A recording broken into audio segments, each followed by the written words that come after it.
अस्सलाम वालेकुम। क्या हाल है सब लोग? उम्मीद है खैरियत से हैं। आप लोग ठीक ठाक हैं? आप लोगों को अगर आवाज़ आ रही है मेरी तो काइंडली कमेंट कर दीजिएगा।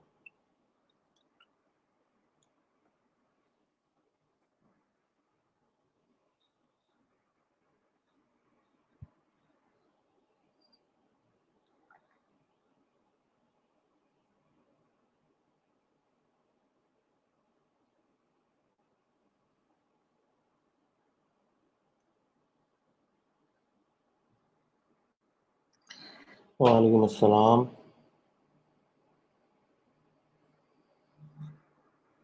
Okay, let's start the lecture of today. PHP पे कल हम लोग बात कर रहे थे और मैंने कुछ चीज़ें आपको बेसिक प्रोग्रामिंग के बारे में बताई थी और पीएचपी का सिंटैक्स जो है हमने कल लिखा। पहला प्रोग्राम अपना क्रिएट किया जिसमें हम लोगों ने एवरेज कैलकुलेशन की चंद स्टूडेंट्स की, और आफ्टर दैट हम लोगों ने डिसीजन मेकिंग इफ एल्स के थ्रू की। ठीक है, वहां से मैं आगे जो है ऑनवर्ड जा रहा हूँ पीएचपी इफ एल्स से आगे स्विच की तरफ, या इफ एल्स में भी कुछ चीजें ऐसी हैं जो अभी डिस्कस होने वाली हैं, उन पे बात कर लेते हैं। इनको बेसिकली पीएचपी कंडीशनल स्टेटमेंट्स हम लोग बोलते हैं। यहाँ पे बेसिकली हम डिसीजन मेकिंग करते हैं। डिसीजन मेकिंग करने का तरीका क्या है कि आप प्रोग्राम के अंदर इफ और उसके बाद एक ब्रैकेट लगा के उसमें कोई कंडीशन लिखते हैं, और उस कंडीशन के अंदर आप लोग कंपैरिजन ऑपरेटर यूज करते हैं अपना, या जिसे बाइनरी ऑपरेटर आप बोलते हैं, जिसके दो ऑपरेंड्स होते हैं, एक राइट एक लेफ्ट। ठीक है, इस कंडीशन का जो रिजल्ट होता है आइदर ट्रू और आइदर फॉल्स होता है। ठीक है, कंडीशन का जो रिजल्ट है, इफ के अंदर कंडीशन आती है और अगर कंडीशन ट्रू हो जाए तो ये ब्लॉक ऑफ कोड जो है, जो ब्रेसेस के अंदर होता है, ये एग्जीक्यूट हो जाता है। एल्स, अगर ये कंडीशन फॉल्स आए तो एल्स पार्ट के ब्लॉक ऑफ कोड को वो चला देता है। सो यहाँ पे देखें, डेट जो है वो कैलकुलेट कर रहा है डेट के फंक्शन के थ्रू, और एच का मतलब है आवर्स।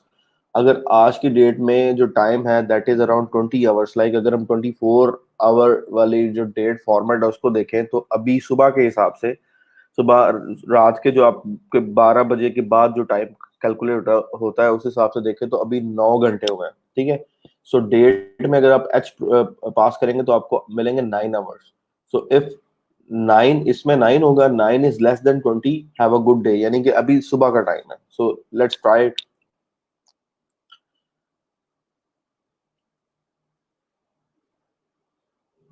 बेसिकली ये जो डेट है this is PHP built in function. इसमें जब हम एच पास करते हैं, ठीक है, तो ये हमें आवर्स रिटर्न कर देता है कि आवर्स ऑफ द टाइम अभी क्या हुआ है। जैसे अगर मैं इको करवाता हूँ एच की वैल्यू को, टी की वैल्यू को बेसिकली, तो टी की वैल्यू मेरे पास आएगी यहाँ पे अराउंड 9।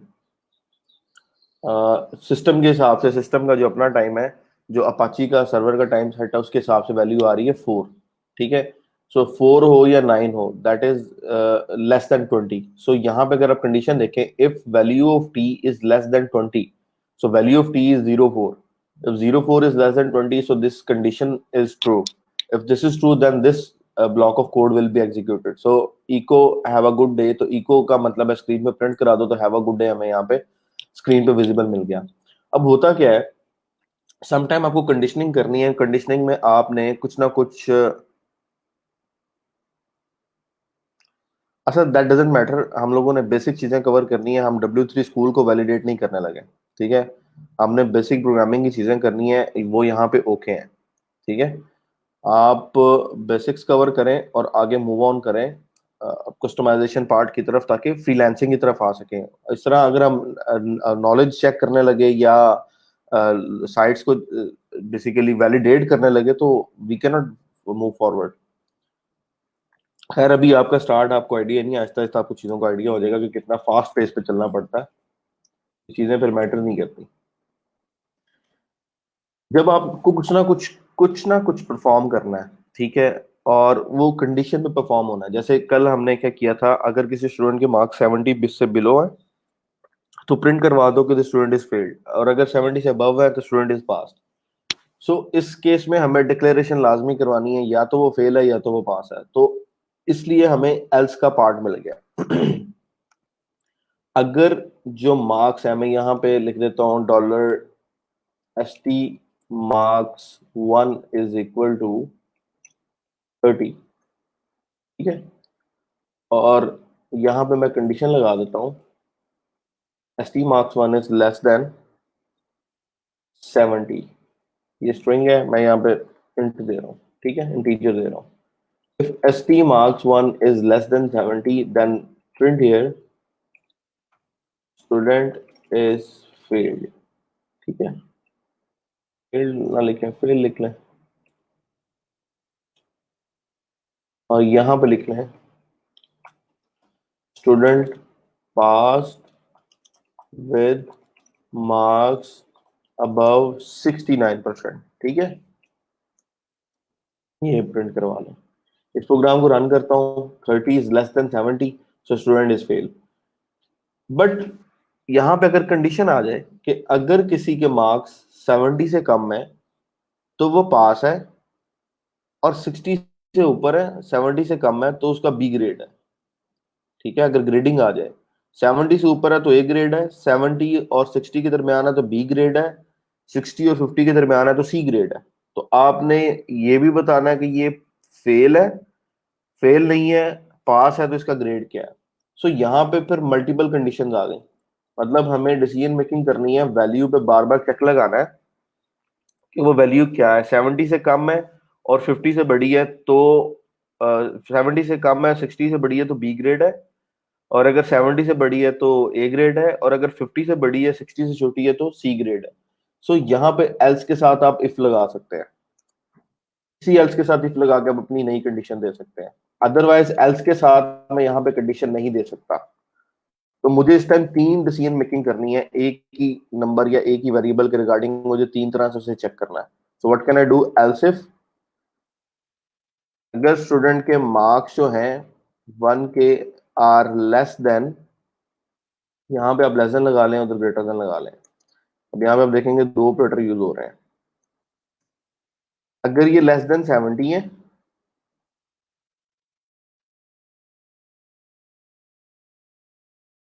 और ग्रेटर देन 60 है, ग्रेटर देन 60 और लेस देन, और का मतलब है या, हमें यहाँ पे लगाना है एंड, यानी कि 60 से बड़े हैं और 70 से छोटे हैं, या 60 के इक्वल या 60 से बड़े हैं एंड 70 से छोटे हैं। तो यहाँ पे क्या आएगा, ग्रेटर देन इक्वल टू में याद रखिएगा ग्रेटर देन के बाद इक्वल टू आता है, वरना ये रेफरेंस ऑपरेटर बन जाता है इस तरह से। ये नहीं, हम कहेंगे ग्रेटर के बाद इक्वल आएगा या लेस के बाद इक्वल आएगा, या लेस से पहले यहाँ पे लेस देन इक्वल टू ऐसे आ जाएगा, ठीक है। ये जरा ख्याल रखिएगा। else if student mark is greater than 60, greater than equal to 60 and student marks is less than 70, तो यहाँ पे आ जाएगा student passed with marks above 60 59% and B grade, ठीक है। थर्ड वाले पोर्शन में आप कंडीशन लगा लें, else if student marks are greater than st marks 1 is greater than equal to 50% and st1 marks less than equal to, ठीक है, less than equal two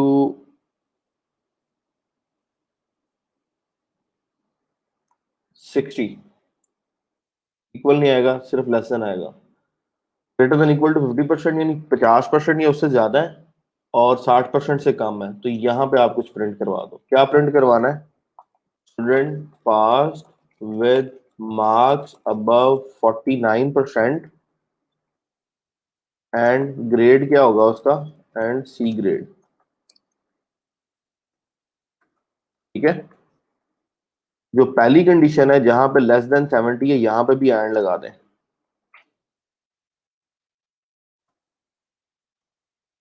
is greater than 70, less than 70,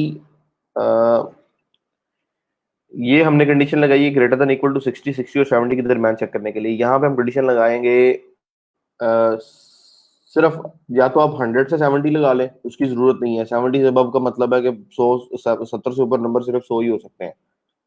सो यहाँ पे greater than equal to लगा लें, किसी के अगर 70 या उससे बड़े हैं तो स्टूडेंट जो है वो पास है विद ग्रेड ए। अगर ये वाली कंडीशन फुलफिल नहीं होती, 70 वाली, 60 से 70 वाली फुलफिल नहीं होती, ये तीन कंडीशन होगी ना बेसिकली हमारे पास। पहली कंडीशन ये वाली हो गई, दूसरी कंडीशन ये वाली हो गई, तीसरी कंडीशन ये वाली हो गई, ठीक है, ये ब्रेसेस में नीचे लेके जा रहा हूँ, else if this one. Last में आप एल्स लगा दें, अगर तीनों ऊपर वाली मैच नहीं होती तो फिर स्टूडेंट डेफिनेटली फेल है,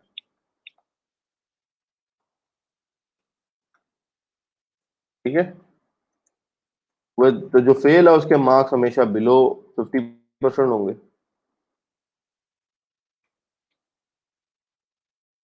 ठीक है। इस प्रोग्राम को अब हम रन करते हैं। एक चीज आप देखें, जो बताना चाह रहा हूँ, जिसके लिए मैंने सारी स्टेटमेंट लिखी है यहाँ पे,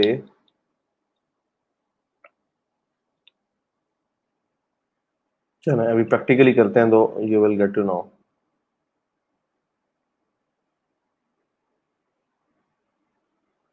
student is fail with marks below 50%, हमने मार्क्स कितने रखे हैं, 30।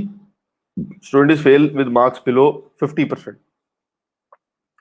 अगर मैं इसको 80 कर दूं तो क्या रिजल्ट आता है, student is pass with grade A, ठीक है। और अगर मैं इसको 65 कर दूं तो क्या रिजल्ट आता है,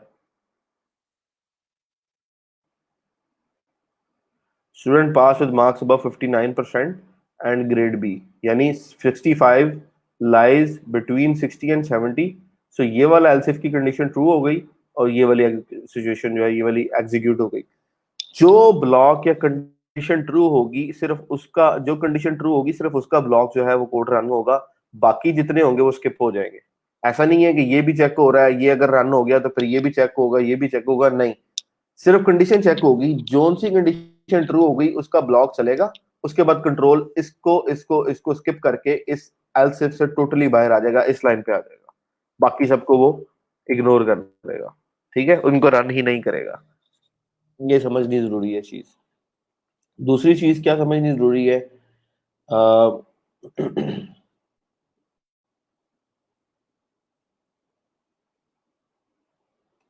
एक और चीज समझनी जरूरी है, let me share that in our code, in our code file. Code file मैं ओपन कर लूँ जरा।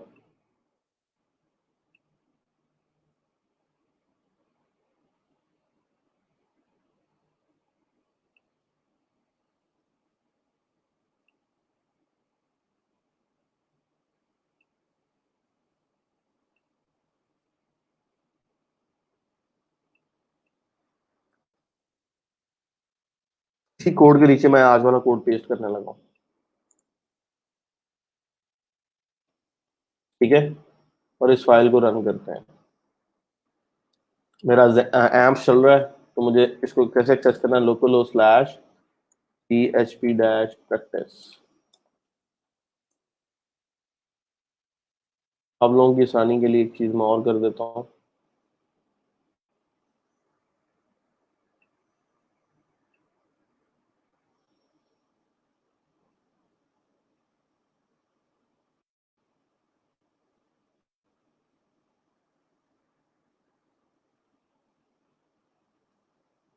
अभी मेरा हाल थोड़ी सी विजिबिलिटी बेहतर हो जाएगी आप लोगों के लिए। अच्छा जी, ये कोड मैंने लिखा, स्टूडेंट मार्क्स 165 और इफ एल्स एल्स, और इसको मैंने प्रिंट करवाया यहाँ पे। तो congratulation, student pass with marks above 59% and grade B. So second condition जो है वो फुलफिल हो रही है। और इसके साथ एक चीज और है जो करना चाह रहा हूँ, इस एलसिफ के दरमियान मैं ये स्पेस खत्म कर रहा हूँ, ठीक है। इसको मैं सेव करता हूँ, रिफ्रेश करता हूँ, ठीक है। तो स्टिल जो है वो पार्ट बी वैलिडेट हो रहा है, ठीक है। मैंने यहाँ पे स्पेस दी है तो भी ये वर्कआउट कर रहा है, स्पेस नहीं दी तो भी ये वर्क कर रहा है, ठीक है। There is no error in there. यही चीज मैं यहाँ पे आपके साथ डिस्कस करने वाला था, जिस तरह अभी असद ने बोला समटाइम्स के इसके रेफरेंसेस जो है वो फॉल्टी होते हैं।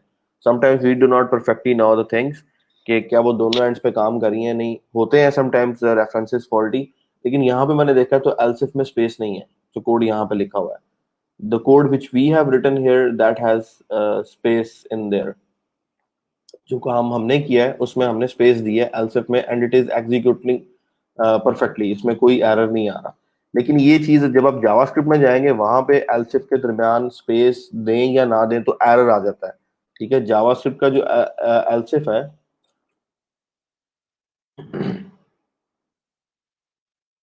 That is something different.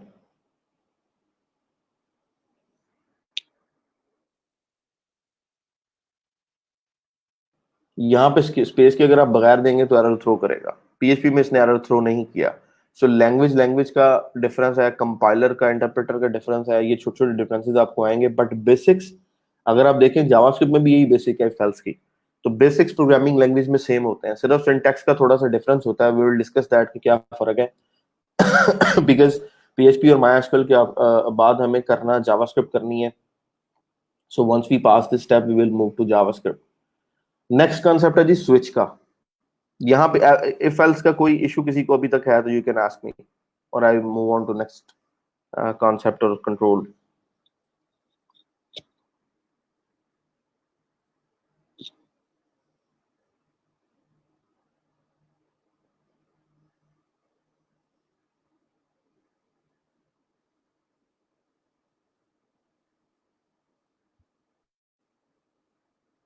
Clear है सबको?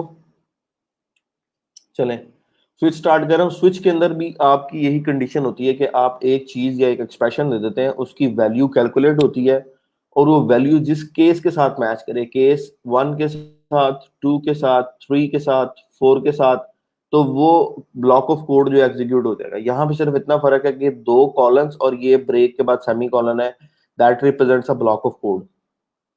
ठीक है, ये इतना पार्ट है जो कि ब्लॉक ऑफ कोड है। एग्जीक्यूशन पार्ट ये होगा, आपको ओपनिंग ब्रेसेस समझ लें ये है, क्लोजिंग ब्रेसेस आपकी ये है।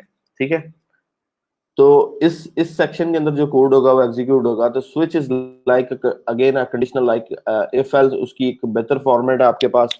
इसके अंदर स्विच में आप एक दफा कंडीशन दें जो एक एवेल्युएशन के बाद ऑटोमेटिकली सब केसेस के साथ अपने आप को कंपेयर करेगी और रिजल्ट आपको दे देगी। जैसे जैसे कि इसी का अल्टरनेटिव मैं स्विच के थ्रू लिखने लगा हूं।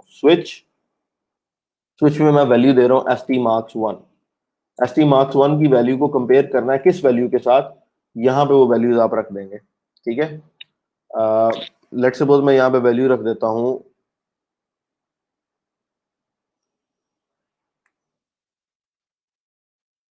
65। ठीक है, यहाँ पे हमने क्या किया, वैल्यू बार बार चेंज कर रहे हैं और एक रेंज हमने चेक कर ली है। ठीक है, यहाँ पे हमने क्या रेंज चेक कर ली है।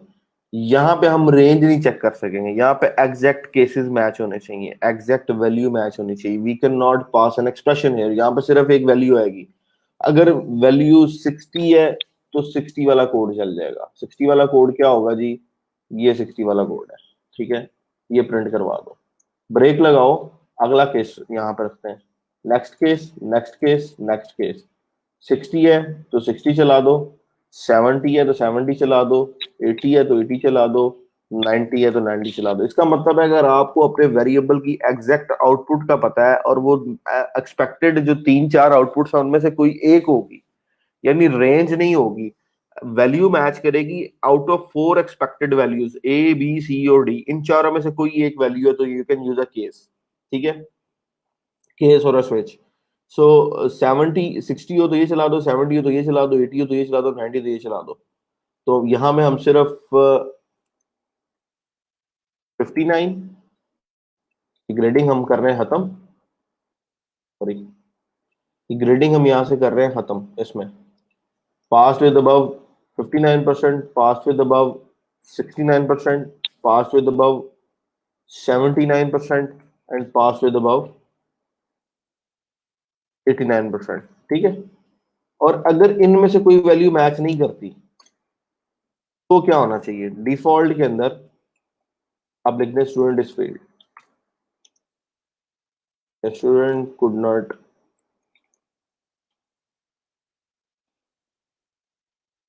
Cure passing marks. ठीक है, ये आप वहां पे लिखते हैं। अब इस प्रोग्राम को दोबारा चलाते हैं। ऊपर वाला जो आउटपुट आ रहा है वरना पुट सम स्पेस देयर, सो मैं इको लगा के बियर का एक टैग लगा रहा हूँ ताकि जो भी आउटपुट नीचे वाले कोड की हो वो नई लाइन में आए। Student could not secure passing marks, क्यों? क्योंकि वैल्यू जो है स्टूडेंट ST मार्क्स 1 की वैल्यू अगर आप यहाँ पे देखें तो दैट इज 65, ठीक है। अब 65 जो वैल्यू है, इसको मैं फॉर द टाइमिंग इसको मैं कमेंट करूं ताकि इस पर फोकस ना हो आपका। 65 जो वैल्यू है वो 65 किसी केस से मैच नहीं करी, ना 60 से, ना 70 से, ना 80 से, ना 90 से। So if a specific case value matches like 70 matches, तो फिर 70 वाला कोड चल जाएगा, वरना डिफॉल्ट वाला कोड चलेगा। 70 मैच किया तो student pass with marks above 69%, तो student pass with marks above 59%, 69%, 70 match कर गया। सो केस आपने स्विच तब यूज करना है जब आपके पास एक्सपेक्टेड जो चार वैल्यूज है, आपको पता हो कि जो आउटपुट आ रहा है इनमें से किसी एक में मैच करेगी। इन चारों में से जो भी आती है तो उसके अगेंस्ट मैं अपना कोड एग्जीक्यूट करवा लूंगा, कोई फंक्शन कॉल करवा लूंगा, ठीक है। सो वहां जब स्विच आपने तब यूज करना है जब आपके पास वैल्यू मैचिंग हो, रेंज ना हो। अगर आपके पास रेंज है तो आप इफ एल्स को यूज कर लें, अगर आपके पास वैल्यू मैचिंग है तो फिर आप स्विच यूज कर लेंगे। ये दोनों का फर्क है दोनों कंडीशनल स्टेटमेंट्स हैं, दोनों डिसीजन मेकिंग के लिए यूज होती हैं, लेकिन ये वाली जो है ये वास्ट रेंज वैल्यूज के लिए नहीं है, ये एक्सपेक्टेड कुछ केसेस के लिए है। और ये रेंजेस के लिए आप यूज कर सकते हैं। जब आपने वैल्यू को रेंज में चेक करना है तो आप ये यूज कर लें, अगर आपने प्लेन वैल्यू को कंपैरिजन से मैच करना तो आप ये वाली चीज यूज करें, ठीक है। थोड़ा सा इसको कॉम्प्लेक्स करते हैं, वापस आते हैं अपने कोड के ऊपर। यहां तक तो सबको आई थिंक आइडिया क्लियर हो गया होगा। इसमें एक चीज और होती है, एक चीज क्या होती है, समटाइम्स लोग स्विच लिखते हैं और स्विच लिखने टाइम भूल जाते हैं स्पेसिफिक स्टेटमेंट। जैसे मैं स्टेटमेंट को ब्रेक लगाना भूल गया, केस लिखा, बड़ी दफा होता है प्रोफेशनल काम करते हुए भी हमारे साथ ये पोजीशन बन जाती है समटाइम कि हम ब्रेक लगानी भूल जाते हैं। अगर हम ब्रेक लगानी भूल जाए, याद रखें जो केस मैच होगा उसकी स्टेटमेंट चलेगी, और नेक्स्ट केस या नेक्स्ट केस की अगर मैच होगी स्टेटमेंट तो वो चलेगी, या डिफॉल्ट वाली चल जाएगी साथ। तो आपकी एट अ टाइम एक जो है वो कंडीशन मैच नहीं करेगी, दो करेंगी। जैसे student pass with marks above 69, यानी ये वाला चल गया, इस केस को उसने वैसे इग्नोर कर दिया, ये चला, उसके बाद उसने ये भी चला दिया और उसके बाद ब्रेक पे रुका। यानी अगर याद रखिएगा कोई केस मैच कर जाता है तो आपका जो अपाची है वो एक्सपेक्ट कर रहा है कि केस के बाद ब्रेक की स्टेटमेंट लाजमी है। जहां उसे ब्रेक मिलेगा फिर वहां जाके वो ब्रेक करेगा, उसके अंदर की सारी स्टेटमेंट एक चला देगा, फिर किसी केस को चेक नहीं करेगा। जैसे यहाँ पे मैं अगर कुछ और भी लिख देता हूँ, echo 19% accuracy, whatever, I've just write a string। अगर मैं इसको रिफ्रेश करता हूँ तो फिर ये भी चल जाएगी अंदर, ये देख रहे हैं आप, 90% एक्यूरेसी भी चल गई, student pass with marks above 79% ये भी चल गया, और पहली जो कंडीशन जो केस मैच हुआ था वो भी चल गया। तो इसका मतलब ये है कि स्विच के अंदर केस के साथ ब्रेक की स्टेटमेंट देना लाजमी है। अगर आप ब्रेक की स्टेटमेंट देना भूल जाएंगे तो जो केस मैच किया है उसकी उसका उसका ब्लॉक भी चलेगा, और उससे आगे वाला केस उसका ब्लॉक भी चलेगा। जहां पे फिर अगर यहाँ पे भी ब्रेक स्टेटमेंट आप भूल गए तो फिर थ्रू आउट सारे केसेस चल जाएंगे। आप ब्रेक भूले, आपने कहीं भी ब्रेक नहीं लगाई, तो सारी की सारी कंडीशंस आपकी चल जाएंगी। इवन आपके पास डिफॉल्ट वाला केस भी चल गया, पहले वाले सारे केस भी चले हैं, डिफॉल्ट भी चल गया, डिफॉल्ट के बाद ब्रेक पे रुका वो। ये चीज समझना आपके लिए जरूरी है। समटाइम्स जो है आप भूल जाते हैं और कोड में मिस्टेक आ रही होती है और आपको समझ नहीं आती कि यार मैंने तो स्विच यूज किया है तो ये क्यों आ रहा है। So break is thing that is important. Sometimes लोग जो है एडिटर पे डिपेंड करके स्विच का सिंटैक्स जो है उसको यूज कर लेते हैं, और अगर कहीं पे वहां ब्रेक नहीं है तो दैट कॉजेस प्रॉब्लम। क्लियर है? चले, अब एक काम करते हैं, काम ये करते हैं कि हम लोग जो है कुछ स्टूडेंट्स की एवरेज जो है वो कैलकुलेट करना चाह रहे हैं, और एवरेज कैलकुलेशन के दौरान हम लोगों ने जब एवरेज कैलकुलेट करेंगे तो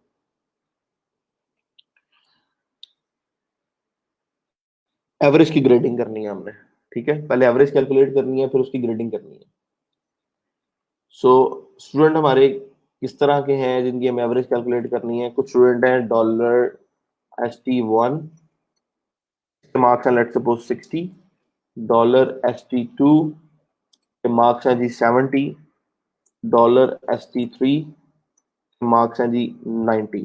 ठीक है, इनकी हमें एवरेज कैलकुलेट करनी है। तो एवरेज कैलकुलेट करने का फॉर्मूला क्या है? Average is equal to $ST1 plus $ST2 plus $ST3, इन तीनों को प्लस करो और 3 पे डिवाइड कर दो, तो एवरेज हमारी कैलकुलेशन हो जाएगी। तो सी आउट तो सी प्लस प्लस में होता है, यहाँ पे इको होता है। इको करना है किसको? एवरेज को। क्या एवरेज आती है? यहाँ जाके पेज को रिफ्रेश करते हैं, तो एवरेज इज लाइक 73। ठीक है, ऊपर वाला जितना कुछ है उससे पहले 2 ब्रेक्स दे देते हैं ताकि कोड की रीडेबिलिटी में कोई फर्क ना आए।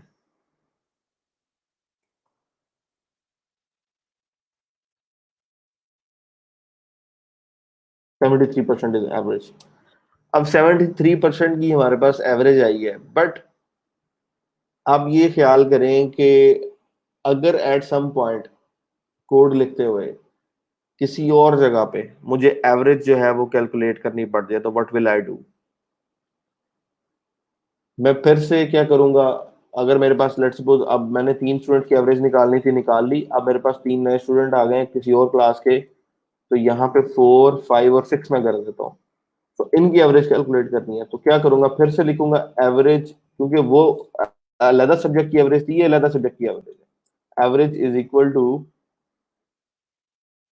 $ST4 plus $ST5 plus $ST6, इन तीनों की एवरेज निकालो और उसको 4 पे डिवाइड कर दो, जो इस पूरे एक्सप्रेशन की, क्योंकि ये असाइनमेंट आपके सामने असाइनमेंट एक्सप्रेशन असाइनमेंट स्टेटमेंट है, इसमें इज इक्वल के बाद वाला जो राइट वाला है पहले वो सारा वैल्यूएट होगा। जब ये सारा वैल्यूएट होने लगेगा तो इसमें से भी, क्योंकि पैरेंथेसिस की प्रेसिडेंस प्रायोरिटी ज्यादा है, पहले सारी पैरेंथेसिस जो है वो वैल्यूएट होंगी। ये वैल्यूएट होके फिर ये 4 पे डिवाइड होगा, जो आंसर आएगा लास्ट, जो भी आंसर आएगा वो सारे का सारा फिर जाके स्टोर हो जाएगा इस एवरेज के अंदर, रैम के अंदर, और वहां से हम इसको इको करवा रहे हैं। नंबर्स में थोड़े से चेंज कर देता हूँ, यहाँ 80 कर देता हूँ, और ये एवरेज में क्योंकि 3 पीपल हैं तो 3 नंबर आएगा, और यहाँ पे हम एवरेज को प्रिंट करवा लेते हैं। अगर आप थोड़ा सा देखें तो मैंने क्या किया कि एवरेज को दोबारा रीसेट कर दिया। ऊपर भी एवरेज का वेरिएबल यूज किया है, नीचे भी एवरेज का वेरिएबल यूज किया है। वेरिएबल का मकसद ये होता है कि आपने इसको एक दफा रिजल्ट स्टोर करवाया, मेमोरी में बना, मेमोरी में एवरेज का रिजल्ट जो यहाँ पे 73 वैल्यू आई थी वो वैसे की वैसी पड़ी हुई है। अब नेक्स्ट टाइम अगर मैंने कैलकुलेशन करके एवरेज में दोबारा रखवाया, तो जो वेरिएबल है उसकी वैल्यू दोबारा सेट करेंगे तो वो ऑटोमेटिकली रैम में रिप्लेस हो जाएगी। पहले एवरेज में 73 था, अब इस दफा जो आपने फिर एवरेज में रखा है तो वो वैल्यू जो भी नहीं आएगी 316 वट एवर दिस इज, वो रैम में चली जाएगी। ठीक है, यहाँ पे 800 आ गया, इसको ठीक करें, तो वो रैम में चली जाएगी, और अब अपडेटेड वैल्यू एवरेज की आपके पास 76 आ रही है। अब पेज में कहीं पे भी जब तक आप इस वैल्यू को रीसेट नहीं करते, आप 3 दफा भी इसको प्रिंट करवाएंगे तो वैल्यू 76 ही आएगी आपके पास, चेंज नहीं आ सकती। यानी 76.6667 इसकी वैल्यू है। मैंने दोबारा प्रिंट कराया तो अगेन 76.6667, ये वैल्यू दोबारा मेरे पास आ गई। सो अनलेस एक ही वेरिएबल प्रोग्राम में दोबारा रीसेट हो, उसकी वैल्यू वही रहेगी। अगर आप उसको सेंटर में कहीं रीसेट कर देते हैं तो उसकी वैल्यू चेंज हो जाएगी। इसके बरक्स कुछ कॉन्स्टेंट्स होते हैं, कॉन्स्टेंट्स की वैल्यू चेंज नहीं होती। कॉन्स्टेंट किस तरह के होते हैं? पीएचपी के अंदर अगर आपने कॉन्स्टेंट लिखना है तो डिफाइंड का कीवर्ड होता है, ठीक है, और कांस्टेंट की value throughout the program same रहती है, वो चेंज नहीं होती। वेरिएबल और कांस्टेंट्स का डिफरेंस है। कांस्टेंट जो है उनकी value are like variable except once they are defined they can not be change और अनडिफाइंड। पूरे प्रोग्राम में एक दफा आप उसे पेज के या कोड के स्टार्ट में डिफाइन करते हैं, पूरे प्रोग्राम में फिर उसकी वैल्यू चेंज नहीं होती। किस तरह से? डिफाइन का कीवर्ड होता है, आपके पास एक फंक्शन है, इसको आप यूज करते हैं और इसमें आप अपने कांस्टेंट का नाम और उसकी वैल्यू बता देते हैं।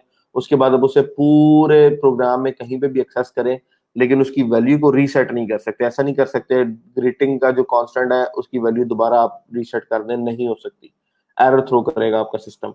सो अगर मैं यहाँ पे कांस्टेंट भी डिफाइन करना चाहूँ तो मैं डिफाइन का फंक्शन यूज करूंगा, कांस्टेंट का नाम दूंगा। कांस्टेंट हमेशा बड़े लफ्जों में लिखा जाता है। सो ग्रीटिंग्स की वैल्यू जो होगी वो यहाँ पे आ जाएगी, हेलो एंड गुड मॉर्निंग। ठीक है, इस तरह से आपने कांस्टेंट डिफाइन कर दिया। अब आप इसको प्रिंट करवाना चाह रहे हैं तो आप कांस्टेंट के नाम से इसको प्रिंट करवाएंगे। जैसे यहाँ पे डायरेक्ट विदाउट देखें ब्रेसेस, विदाउट सिंगल, यहाँ पे डबल कोट्स डिफाइन किए हुए हैं, क्योंकि जब आप डिफाइन करने लगते हैं तब this is considered as a string. Just give me a few minutes.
जी, अच्छा, मैं बता रहा था कि यहाँ पे आपने डबल कोट्स के साथ ग्रीटिंग्स दिया, और नेक्स्ट आप इको करवाते हैं ग्रीटिंग्स के कांस्टेंट को, तो आपने उसके साथ कोई चीज नहीं देनी, सिर्फ कांस्टेंट का नाम देना है।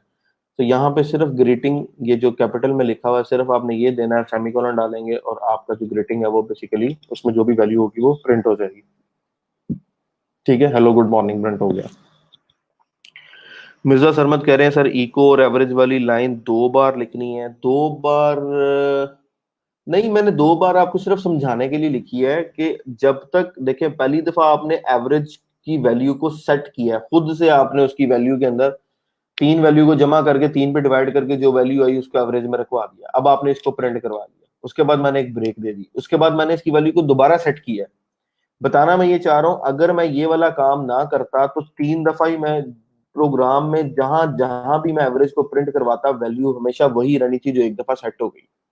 अनलेस कि मैं उस पूरे प्रोग्राम को बंद कर दूं, ब्राउजर को ऑफ कर दूं, अपाची को बंद कर दूं, वैल्यू खत्म हो जाएगी। वरना जो वैल्यू एक दफा सेट हो गई है, पूरे प्रोग्राम में आप 4 दफा प्रिंट कराएं, 6 दफा प्रिंट कराएं, 10,000 दफा प्रिंट कराएं, वैल्यू वही रहेगी। यानी पहली वैल्यू थी 73, तो अब 73 ही रहेगी। हुआ क्या है कि हमने दोबारा से जो है वो एवरेज को सेट किया है, उसको सेट करने की वजह से हमारी वैल्यू जो है वो चेंज हुई है। अब मैंने क्या किया है कि वो सेट करवा के मैंने सिर्फ 2 दफा प्रिंट करवा दी है। तो आपको अगर स्क्रीन पे वैल्यू प्रिंट करवानी है तो आप इको एक दफा ही लिखेंगे, 2 दफा नहीं लिखेंगे। या आपकी अपनी लॉजिक है कि आपको क्या करना है। मैं सिर्फ आपको समझाने के लिए मैंने 2 दफा इको किया। फिर ये आपको कांस्टेंट का कंसेप्ट शेयर किया कि कांस्टेंट कैसे डिफाइन होते हैं। ये कांस्टेंट आपके डिफाइन हो गया, आप इसके पेज में कहीं पे भी यूज कर लेते हैं। नॉर्मली कांस्टेंट्स लोग जो है कोड में रखवाते हैं पाथ वगैरह स्टोर करवाने के लिए। समटाइम्स आपको जब कोड से इमेजेस अपलोड करनी होती हैं, या अपना कोई समझ लें कि फाइल अपलोड करनी है, तो पाथ कुछ लोगों ने रखवाए होते हैं। तो पाथ के वेरिएबल के अंदर यहाँ पे जाके वो अपना कोई भी जो यूआरएल है या सिस्टम का पाथ है, जैसे मैं अपने सिस्टम का पाथ एक दफा यहाँ पे रखवा देता हूँ। ठीक है, application slash amps slash www/php practice, ये पाथ मैंने रखवा दिया। ठीक है, और PHP प्रैक्टिस के अंदर मेरे पास index.php की फाइल है। ठीक है, ये पाथ मैंने रखवा दिया। अब इस पाथ को अगर मैं यहाँ पे कहीं प्रिंट करवाना चाहूंगा तो मैं सिर्फ यहाँ पे पाथ लिखूंगा और मेरा पाथ वहां पे प्रिंट हो जाएगा। ठीक है, ये मेरा पूरा का पूरा फाइल का पाथ प्रिंट हो गया। अब सम टाइम अगर मुझे इसी फोल्डर में कुछ वैल्यू, कुछ इमेजेस रखवानी है, तो मैं क्या करता हूँ कि PHP प्रैक्टिस में यहाँ पे एक न्यू फोल्डर बना देता हूँ, यहाँ पे इमेजेस का फोल्डर बना देता हूँ, और कोड से जब भी यूजर फॉर्म कोई फिल करे, कोई इमेज अपलोड करेगा, तो जब अपलोडिंग का कोड लिखेगा उसमें वो सिर्फ क्या करेगा, अपलोडिंग करते वक्त पाथ का वेरिएबल, यहाँ से पाथ का कांस्टेंट लेगा। ठीक है, पाथ का कांस्टेंट, और आगे अपना मजीद फोल्डर का नाम होगा जिस फोल्डर में उसने रखवानी है इमेजेस, उसके आगे जाके उस पूरे पाथ को कहीं ना कहीं पास करवा देगा कि जब भी पाथ लेना है तो बेसिक पाथ का ये उठाओ, कांस्टेंट उठाओ, उसके आगे जिस फोल्डर में इमेजेस रखनी है वो फोल्डर का पाथ लेगा और अपनी इमेज स्टोर करा लेगा। सो रीयूजेबिलिटी के लिए जो चीजें चेंज नहीं होनी हमेशा कोड के अंदर, वो कॉन्स्टेंट्स में आती हैं। जैसे आपकी वेबसाइट का यूआरएल चेंज नहीं होता, अगर मुझे कहीं पे भी इस वेबसाइट का यूआरएल प्रिंट करवाना पड़ जाए, एक हमारे पास वेरिएबल होता है, कुछ ग्लोबल वेरिएबल्स भी होते हैं इसके अंदर, PHP के अंदर कुछ ग्लोबल वेरिएबल्स होते हैं। उनके बारे में डिस्कशन करूंगा आपके साथ। उनकी उसकी एक एग्जांपल आपके पास ग्लोबल वेरिएबल की है, $_ ग्लोबल्स के नाम से वेरिएबल होते हैं हमारे पास, ठीक है। ये पूरी एक अरे होती है जिसमें ग्लोबल वेरिएबल्स होते हैं। हमारे पास वैसे एक एग्जांपल है सर्वर की। सर्वर का एक हमारे पास ग्लोबल समझ लें वेरिएबल है। और समटाइम्स जब आपको प्रिंट करवाना है किसी भी अरे को, क्योंकि server is kind of an array, array print करवाएंगे तो हमेशा प्रिंट अंडरस्कोर आर को यूज करेंगे, ठीक है। और इससे पहले अगर आप इको लगा दें, अगर हम इको नहीं लगाते तो इसका क्या आउटपुट आएगा? इस तरह से आउटपुट आ रहा है ये सारा। मतलब वैल्यूज आ रही हैं लेकिन रीडेबल नहीं है। ये देखें ना, यहाँ से शुरू हो रहा है अरे। तो पहले आपको पता होना चाहिए अरे क्या चीज है। इस पे हम लोग बात कर लेंगे, उसके बाद हम फिर बाकी वेरिएबल्स को वन बाय वन डिस्कस करेंगे। तो अगर आप अरे को प्रिंट करवा रहे हैं और चाह रहे हैं कि आपकी अरे जो है वो रीडेबल हो, आपको स्क्रीन पे सही नजर आए, फॉर्मेटिंग उसकी ठीक हो, तो उससे पहले प्री का टैग लगा देंगे। प्री का मतलब है कि जो भी ये कंटेंट आ रहा है वो जो उसका प्री फॉर्मेशन है उसकी कोड में वो एज इट इज आ जाए, ताकि वो रीडेबल रहे। तो जैसे ये करेंगे तो अरे आपके पास रीडेबल आ गई, अलग पूरा पूरा जो आपका सारे इंडेक्सेस हैं वो सारे आपके पास रीडेबल आ रहे हैं। ये अपाची सर्वर का सर्वर एड्रेस है, जिसमें सर्वर की सारी इंफॉर्मेशन उसने स्टोर की हुई है कि एचटीटीपी होस्ट का नाम क्या, लोकल होस्ट है, कनेक्शन जो है वो अलाइव है, कैशे कंट्रोल कितना है, upgrade insecure request, user agent कौन सा है, जो ब्राउजर है हमारा। और दूसरी चीज ये कुकीज वगैरह की इंफॉर्मेशन है, पाथ है, सर्वर सॉफ्टवेयर सिग्नेचर, सर्वर का नाम क्या है, सर्वर का एड्रेस क्या है, पोर्ट कौन सी यूज हो रही है, और डॉक्यूमेंट रूट कहाँ पे पड़ा हुआ है, कहाँ से डॉक्यूमेंट चल रहा है, रिक्वेस्ट टाइप क्या है, और सर्वर एडमिन कौन सा है। और ये सारी चीजें सर्वर के बारे में इंफॉर्मेशन यहाँ पे दी है। समटाइम्स हम इसमें से इंफॉर्मेशन यूज करते हैं अपने कोड के अंदर। सो ये अपाची का बनाया हुआ वेरिएबल है जहाँ पे उसने सारी सर्वर की इंफॉर्मेशन जो है स्टोर की हुई है। सो बात मैं आपसे ये कर रहा था कि आपके पास जब आपने कोड लिखा एवरेज का, तो आपने एवरेज आपने एक दफा सेट करवाई तो वही रहेगी, अनलेस कि आप उस एवरेज को खुद से चेंज करें। एक कंसेप्ट ये था। दूसरा कंसेप्ट था आपके कांस्टेंट का, कि कांस्टेंट की वैल्यू आप एक दफा सेट करवाते हैं और उसे बार बार यूज कर लेते हैं। तीसरा कॉन्सेप्ट इससे रिलेटेड था कि कुछ ग्लोबल वेरिएबल्स जो होते हैं वो सिस्टम में अवेलेबल होते हैं पहले से, जिनकी इंफॉर्मेशन हम यूज करते हैं एट सम पॉइंट। कुछ ग्लोबल वेरिएबल हम खुद क्रिएट करते हैं, कुछ ऑलरेडी पड़े हुए होते हैं, ठीक है। सो ग्लोबल वेरिएबल क्या होते हैं और स्कोप क्या होता है इस पे हम लोग बात करेंगे। लेकिन उससे पहले एक चीज जिसके लिए मैंने ये कंसेप्ट शेयर किया था एवरेज वाला, कि एक दफा एवरेज हमने कैलकुलेट की, फिर दूसरी दफा एवरेज कैलकुलेट की, इसको मैं अभी कमेंट कर रहा हूँ। ये एडिशनल था, कॉन्सेप्ट ऑफ कॉन्स्टेंट्स और ग्लोबल वेरिएबल्स। साथ साथ मैं कमेंट कर रहा हूँ, ये फाइल आपके साथ मैं शेयर कर दूंगा। अच्छा, एवरेज मैंने कैलकुलेट की दोबारा अब मैं ये चाह रहा हूँ कि मैं जो एवरेज का कोड मैंने लिखा है ये मैं दोबारा ना लिखूं। मतलब मैं अपने कोड में खूबसूरती लाना चाह रहा हूँ। जो प्रोसेस जो स्टेप्स मैं बार बार करता हूँ, मैं चाहता हूँ उनको मैं कन्वर्ट कर लूँ किसी एक स्टेटमेंट के अंदर, और मैं एक दफा वो स्टेटमेंट कॉल करूँ और वो मेरा काम करवा दे। उसके लिए एक प्रोग्रामिंग के अंदर इंट्रोड्यूस हुए थे फंक्शंस, कि आपका जो काम, जो सेट ऑफ इंस्ट्रक्शन आपको बार बार रिपीट करनी पड़ती है, उसको आप किसी ना किसी फंक्शन में लिख लें, ठीक है। उसको फंक्शन में लिखेंगे तो उससे क्या होगा कि आपकी ना जो सेट ऑफ इंस्ट्रक्शन है वो रिपीट नहीं करनी पड़ेंगी आपको। ये तो मैंने लिखा सिर्फ एक लाइन का कोड। सम टाइम आपको कुछ कॉम्प्लेक्स एल्गोरिदम लिखना पड़ता है, जैसे सॉर्टिंग एल्गोरिदम लिखना पड़ गया, और आपको 4 नंबर पहले मिले थे, उनको आपने सॉर्ट किया, और कोड करते हुए ये किसी एक और स्टेज पे प्रोग्राम में किसी और फाइल में जाकर दोबारा से आपको 4 5 नंबर या 10 नंबर या 50 नंबर मिल गए, उनको फिर से सॉर्ट करना है। तो क्या आप सॉर्टिंग एल्गोरिदम दोबारा लिखेंगे? अगर आपका एक एल्गोरिदम 50 लाइन का है, वो आउटपुट दे रहा है, आप आपने उसको वैल्यूज पास की 1 से लेके 100 तक, लेकिन अनसॉर्टेड, पहले 100 आ गया, फिर 50 आ गया, फिर 30 आ गया, फिर 40 आ गया, फिर 90 आ गया। वो प्रोग्राम क्या करेगा? उसको सॉर्ट करेगा, या छोटे से बड़े की फॉर्मेट में, छोटा नंबर फिर बड़ा नंबर फिर बड़ा नंबर फिर बड़ा नंबर, या बड़े से छोटे फॉर्मेट में, यानी 100 फिर उससे छोटा फिर उससे छोटा फिर उससे छोटा। तो उसने एक दफा सॉर्ट कर दिया। अगर आपको एक ही वेबसाइट में एक ही प्रोग्राम में 4 जगह पे सॉर्टिंग करनी पड़ेगी, तो क्या आप उसको रिपीट करेंगे? नहीं। उसका हल क्या होता है बेहतर, कि जितने भी आपके फंक्शन होते हैं उनको आप एक जितने भी आपके वो रिपीटेड जो सेट ऑफ इंस्ट्रक्शन है जो बार बार आपने यूज करनी है हेल्पिंग के लिए, अपनी हेल्प के लिए, उनको आप एक फंक्शन में कन्वर्ट कर लेते हैं। तो यहाँ पे हमें क्या करना चाहिए, एक फंक्शन बना लेना चाहिए एवरेज के नाम से। ठीक है, फंक्शन बनाने के लिए फंक्शन का कीवर्ड लिखते हैं, फंक्शन का नाम देते हैं, उसके आगे देते हैं ब्रेसेस, और आगे ये अपना पैरेंथेसिस और उसके बाद ब्रेसेस। बेसिकली क्या होता है, function keyword, name, block of code. Function जिस ब्लॉक ऑफ कोड को चलाएगा वो फंक्शन का नाम क्या होगा, फंक्शन के पैरामीटर्स कितने होंगे। ठीक है, या यहाँ पे आप लिख रहे हैं आर्गुमेंट्स कितने होंगे, इसको आप आर्गुमेंट्स बोलते हैं। फंक्शन जो है हमारा कंसिस्ट करता है फंक्शन डेफिनेशन पे, ये जो पार्ट है सारा इसको हम बोलते हैं फंक्शन डेफिनेशन। ये हमारा फंक्शन डेफिनेशन है। Basically function comprises of two parts, consists of functions in PHP consists of two parts। ठीक है, फर्स्ट क्या है हमारे पास, फंक्शन डेफिनेशन जो हमने कर दी। सेकंड क्या है हमारे पास,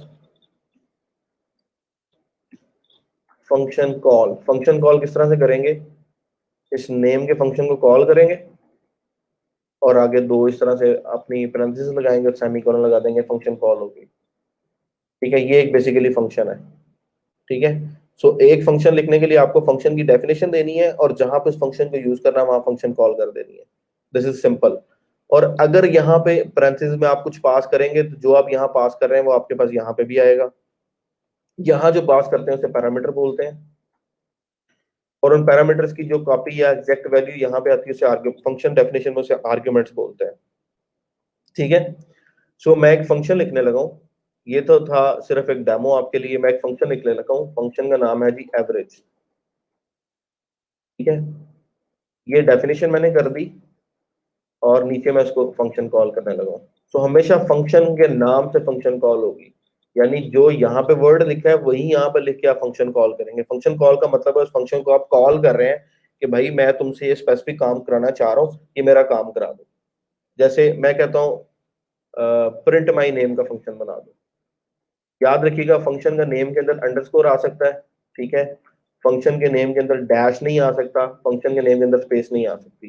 फंक्शन का नाम आप स्टार्ट करेंगे अल्फाबेट से, किसी किसी वर्ड से स्टार्ट करेंगे, वन वर्ड का फंक्शन नेम हो सकता है, या अगर मल्टी वर्ड का है तो उसके अंदर ब्रेसेस आ सकती हैं, ब्रेसेस कह रहा हूँ, अंडरस्कोर आ सकती है, स्पेस नहीं आ सकती, हाइफन नहीं आ सकता। तो यहाँ पे प्रिंट माई नेम का फंक्शन बना दिया और नीचे प्रिंट माई नेम का फंक्शन कॉल कर दिया। ठीक है, अगर मैं यहाँ पे जो चीज पास कर रहा हूँ वो मेरे यहाँ पे आएगी, अगर मैं कुछ पास नहीं करता तो यहाँ पे से कुछ काम, कोई चीज यहाँ पे नहीं आएगी और इससे कोई फर्क नहीं पड़ेगा कि अगर आपने वैल्यू पास की है या नहीं की। इस कंसेप्ट पे मैं अभी आपके साथ बात करता हूँ। यहाँ तक तो आपको क्लियर है, एवरेज वाला कोड है सारा। ठीक है, ये मैंने एक फंक्शन लिखा आज। अब मैं इस फंक्शन को कॉल भी मैंने कर दिया, मैं यहाँ पे रिफ्रेश कराता हूँ तो कोई इसका आउटपुट नहीं आ रहा। क्यों? क्योंकि फंक्शन डेफिनेशन में मैंने कुछ नहीं लिखा हुआ। फंक्शन डेफिनेशन, ये ब्लॉक इज एम्प्टी। अगर मैं यहाँ पे कुछ लिखता हूँ, echo my name is Waqas Ali.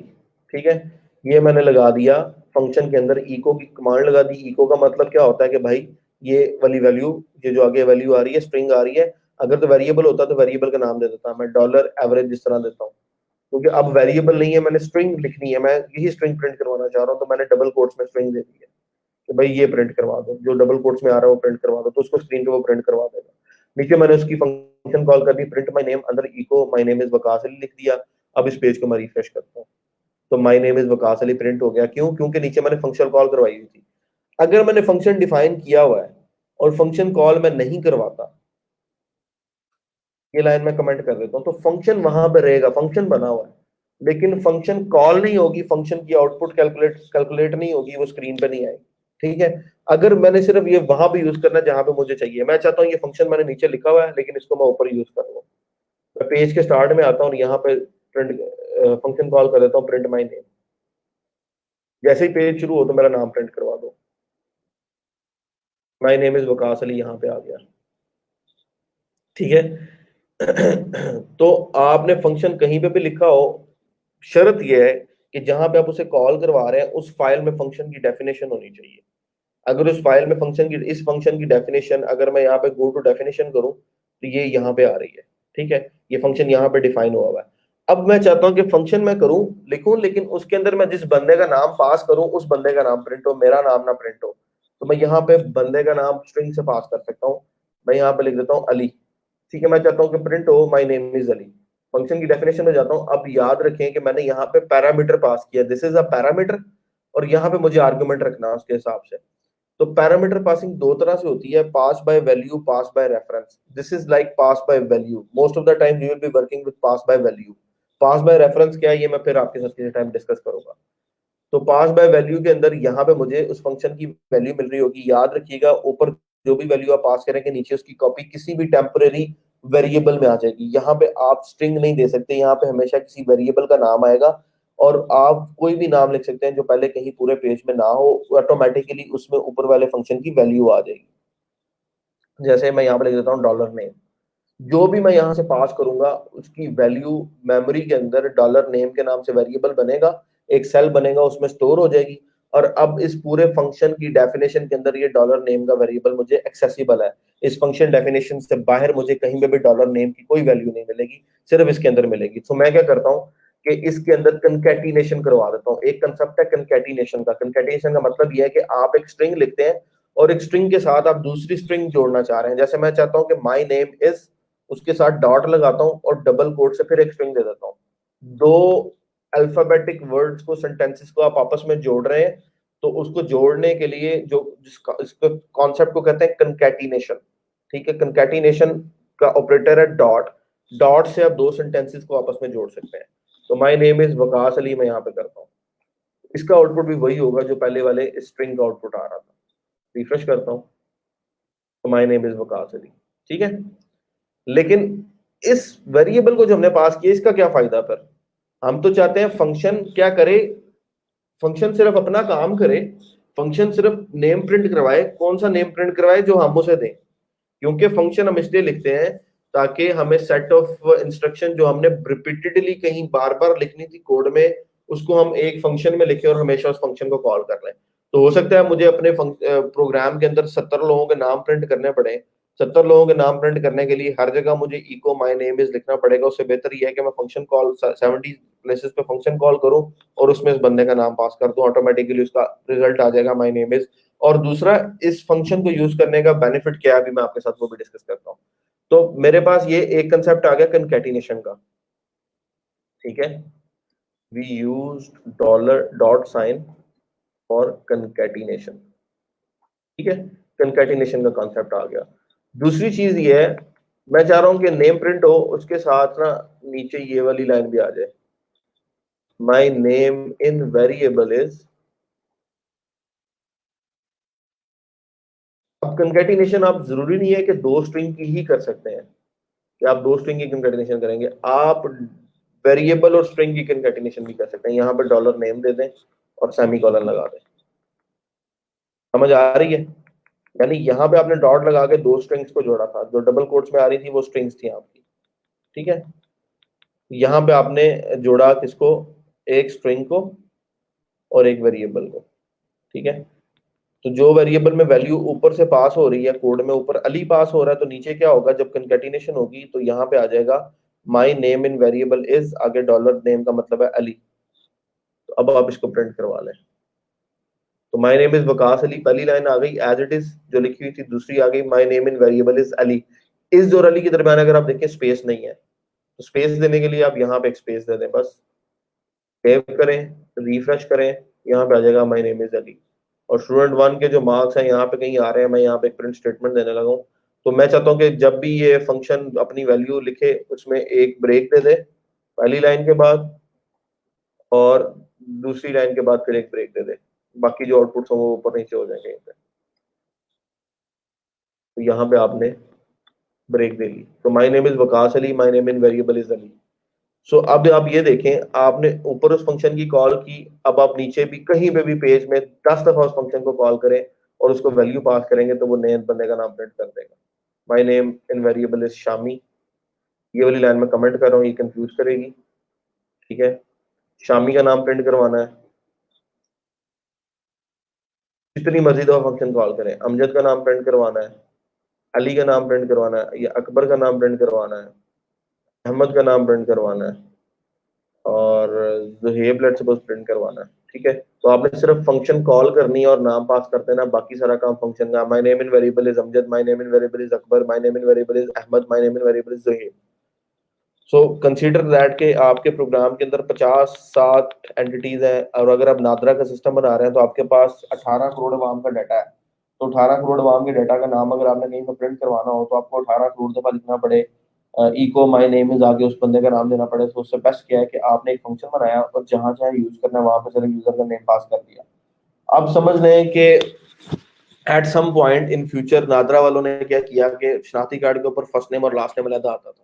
तो नेक्स्ट जो रूल निकला कि first name and last name नहीं आएगा, सिर्फ फुल नेम आएगा जिसमें लिखा हो इंसान का पूरा नाम। जैसे अभी हमारे पास फुल नेम आता है, अगर हम इसको डिवाइड करना चाह रहे हैं फर्स्ट नेम और लास्ट नेम के अंदर, तो क्या करेंगे कि अगर आपका सॉफ्टवेयर बना हुआ है और आपके सॉफ्टवेयर में नाम प्रिंट हो रहा है 18,000 जगह के ऊपर या 1 करोड़ जगह के ऊपर, और अगर आपने अच्छे प्रोग्रामर नहीं और आपने फंक्शन नहीं यूज किया हुआ, तो आपको 18 करोड़ जगह पे जाके 18 करोड़ लाइंस पे जाके चेंज करना पड़ेगा।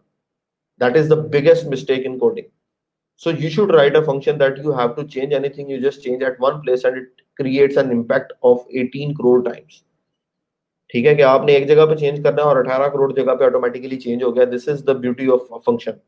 तो मैंने अगर इन सब लाइनों में चेंज करना है तो मुझे सिर्फ एक लाइन में चेंज करने की जरूरत है। इस फंक्शन डेफिनेशन में जाऊं, यहाँ पे लिखूं माय नेम इन वेरिएबल की जगह first name, my first name is, क्योंकि अब ये जितनी जगह पे यूज हो रहा है सब पे ऑटोमेटिकली चेंजिंग इंप्लीमेंट हो जाएगी। यहाँ पे आ गया my first name is Amjad, my first name is Akbar, my first name is Ahmad, my first name is Juhaib. So this is the beauty of function. तो आपको पता होना चाहिए कि मैंने कोड किस तरह से करना है, कल को इसकी स्केलेबिलिटी और यूजेबिलिटी के क्या इफेक्ट्स होंगे, अगर इसको चेंज करना पड़ जाए तो कैसे चेंज होगा, ये सारी चीजें आपको इनका आइडिया होना चाहिए। क्लियर है यहाँ तक? कोई चीज ऐसी जो समझ ना आई हो?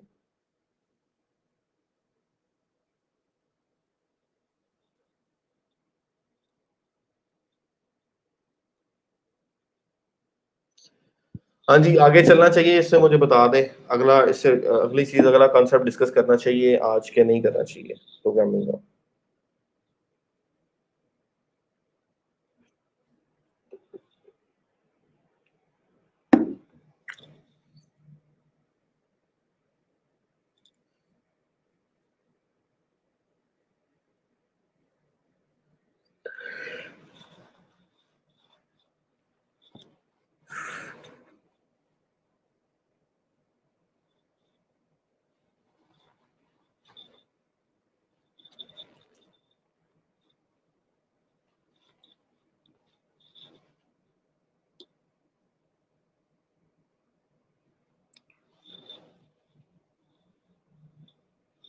ये क्या बात है, वो कॉन्सेप्ट कौन सा है? मैं जानना चाह रहा हूँ, जिन लोगों को प्रोग्रामिंग नहीं आती उनसे पूछना चाह रहा हूँ कि उनके लिए इनफ है या और डाइजेस्ट कर सकते हैं ताकि हम आगे चलो।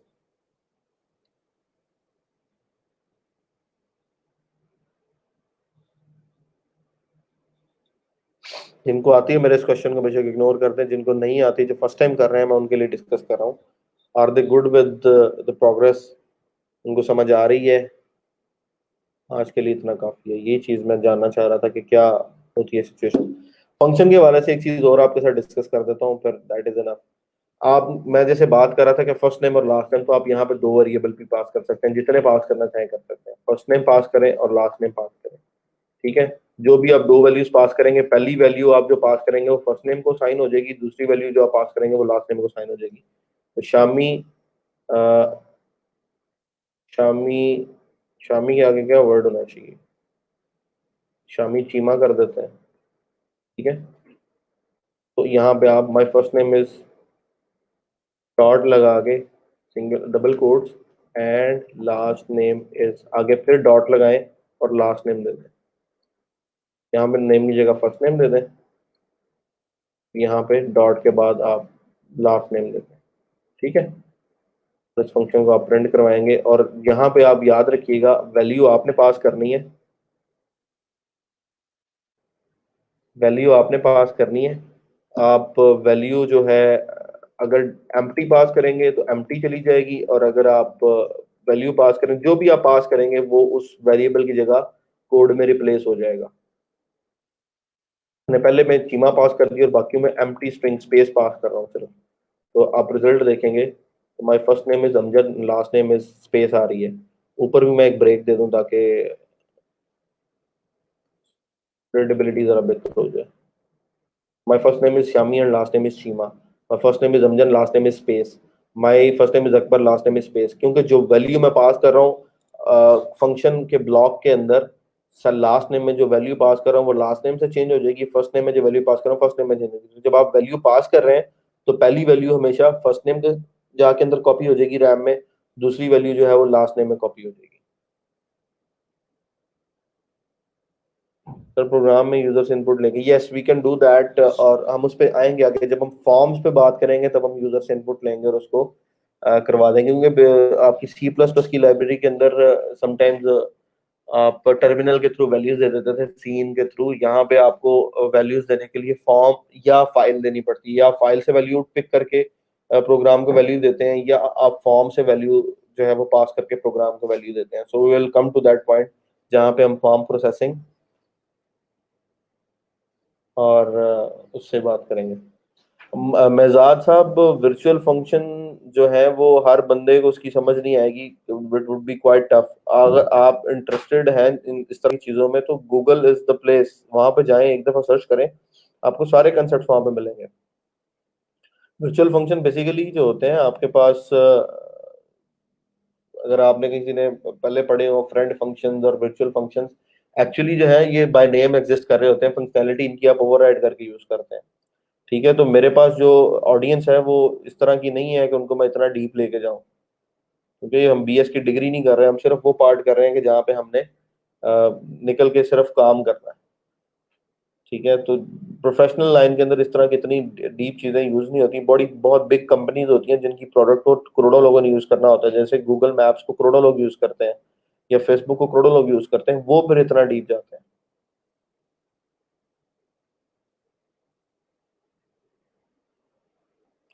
बेटा अगर आपने एम्स इंस्टॉल करके दोबारा इंस्टॉल किया तो पुराना प्रोजेक्ट खत्म हो गया, वो अब नहीं चल सकता।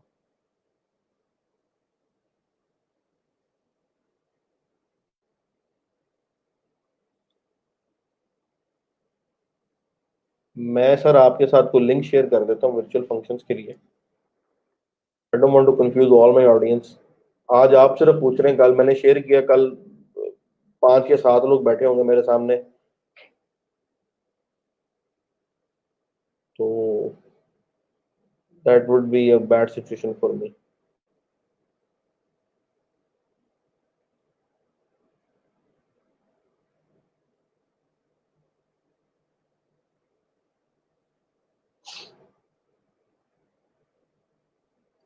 पॉइंटर्स का कॉन्सेप्ट है ये प्योर प्रोग्रामिंग कॉन्सेप्ट है। ये मैं कमेंट्स में डाल रहा हूँ, आप बेशक इसको बाद में एक दफा रीड आउट कर लीजिएगा।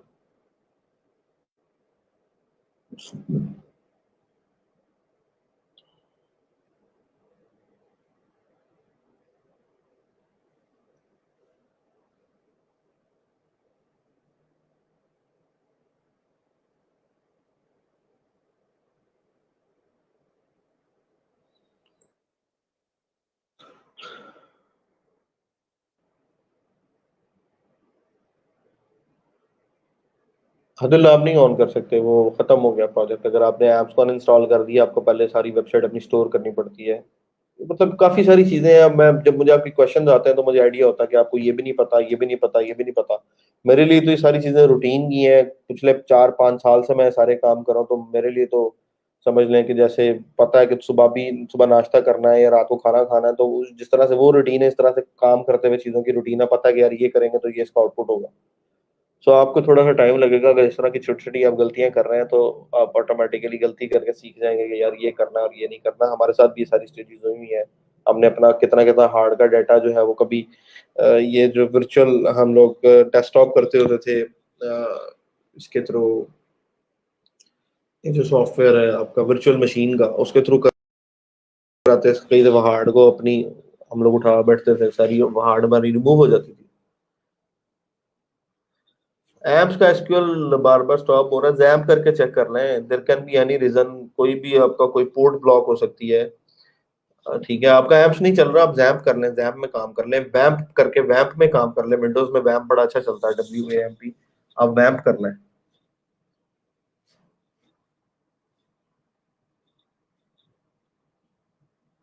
ये एक एरर आ रहा है हमारे कोड के अंदर, missing argument 2 for print my statement in line number 109। माशाल्लाह, ज़रा सा PhD होल्डर है। 109 पे एरर आ रहा है आर्गुमेंट का, ठीक है, और ये आ रहा है, मेरा ख्याल है जो स्टार्ट में हम लोगों ने ये कॉल किया हुआ है फंक्शन जो है, वो दो वेरिएबल्स एक्सपेक्ट कर रहा है, दो आर्गुमेंट्स एक्सपेक्ट कर रहा है, फर्स्ट नेम और लास्ट नेम, और हम इसको पास कर रहे हैं सिंगल आर्गुमेंट। सो इस वजह से यहाँ पे एरर आ रहा है, यहाँ पे स्ट्रिंग एम्प्टी वैल्यू पास करवा दें ताकि ये एरर ना आए।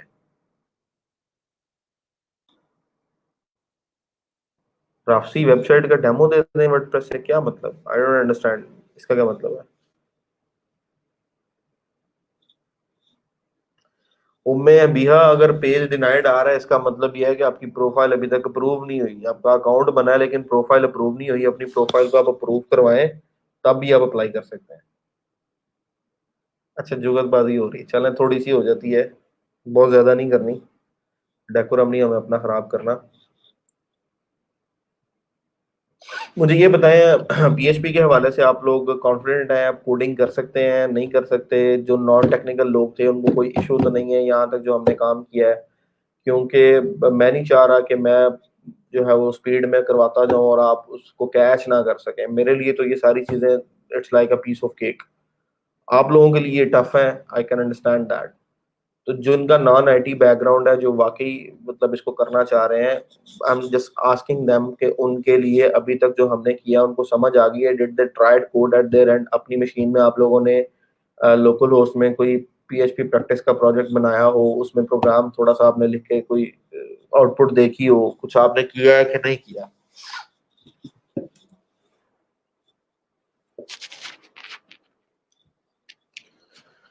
तो फिर कोशिश करें इंटरनेट को चेंज करके चेक करें, मोबाइल से ना आ जाए, किसी डेस्कटॉप सिस्टम से, किसी लैपटॉप से लॉगिन करके अपना इंटरनेट चेंज करके चेक करें। चले आदिल, आपके अलावा भी काफी लोग हैं जिनको नहीं आती, जिस तरह सजावल है अपना, और दो तीन लोग हैं जिन्होंने परसों भी कमेंट किया था जिनको PHP नहीं आती, सजाद बड़ाई, सिद्रा, हानी मुगल, ठीक है। मैं सबसे पूछ रहा हूँ कि यहाँ तक अगर हमने प्रोग्रामिंग में काम किया है, किसी को कोई इशू है, कोई मसला है, तो यू कैन आस्क मी, ताकि मैं आपके साथ चारों के सिंक्रोनाइज होके चलूँ। ऐसा ना हो कि मैं डेली बेसिस पे कॉन्सेप्ट शेयर करता जा रहा हूँ और आप लोगों को समझ नहीं आ रही है और आप पास ऑन करते जा रहे हैं, स्किप करते जा रहे हैं, क्योंकि अल्टीमेट गोल क्या है कि आप इन चीज़ों को सीखें, ठीक है।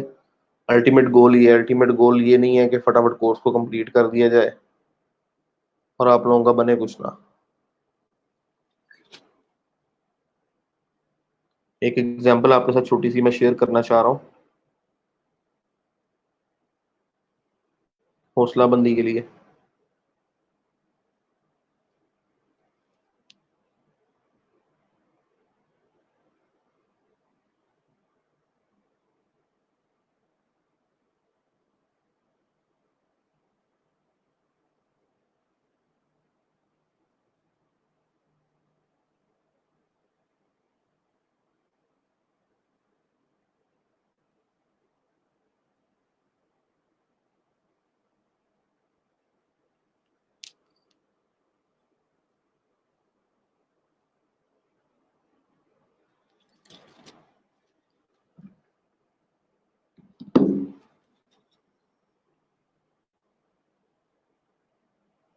ये नॉन IT वालों के साथ भी, IT वालों को तो पता है कि क्या स्कोप है, और अगर once they are good enough to do things, वो क्या अर्न कर सकते हैं और क्या प्रॉफिट्स हैं।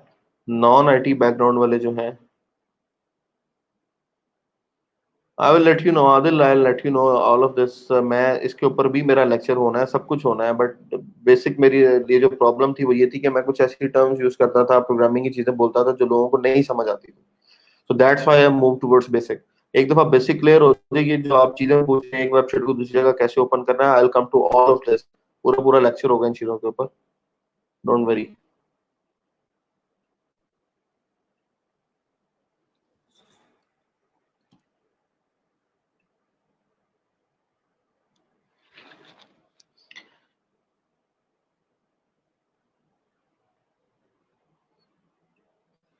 जो चीज मैं आपके साथ शेयर करने वाला था वो ये थी,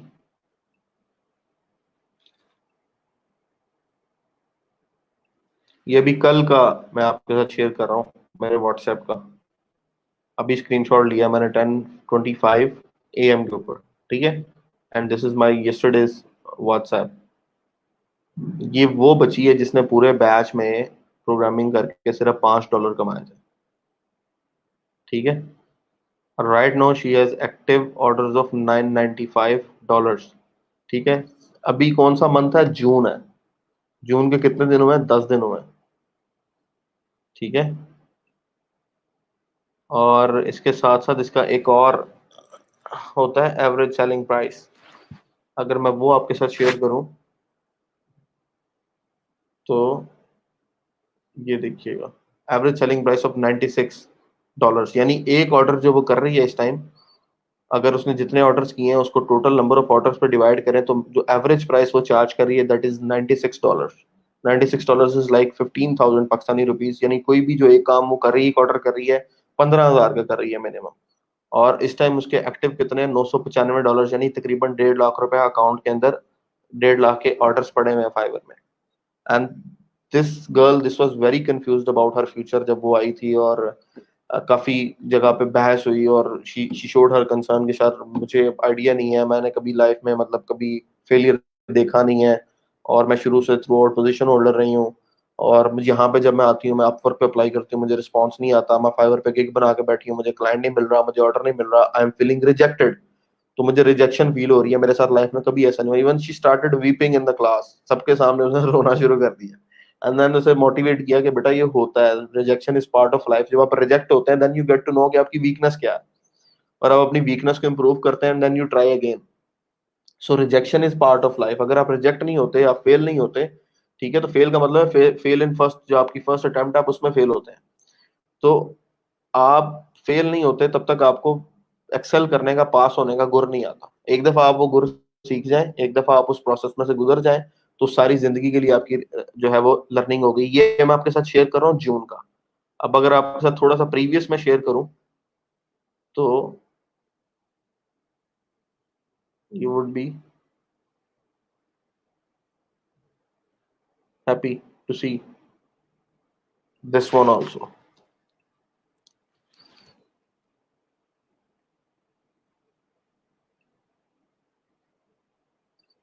ये जरा पिछला मैं आपके साथ शेयर कर रहा हूँ। ये इसकी मई की अर्निंग थी, $404 की, ठीक है, जो उसने मुझे उस टाइम शेयर की थी। अभी उसके बाकी कुछ ऑर्डर प्रोग्रेस में थे, एक्टिव ऑर्डर से, जो उसने मई में सिर्फ अर्न किया दैट वाज 404। इससे पीछे उसने मेरे साथ 1,000 का एक अलहदा शेयर किया था। अ, अगर मैं आपके साथ फुल स्क्रीनशॉट शेयर करूं तो दिस इज द प्रोग्रेस मई की।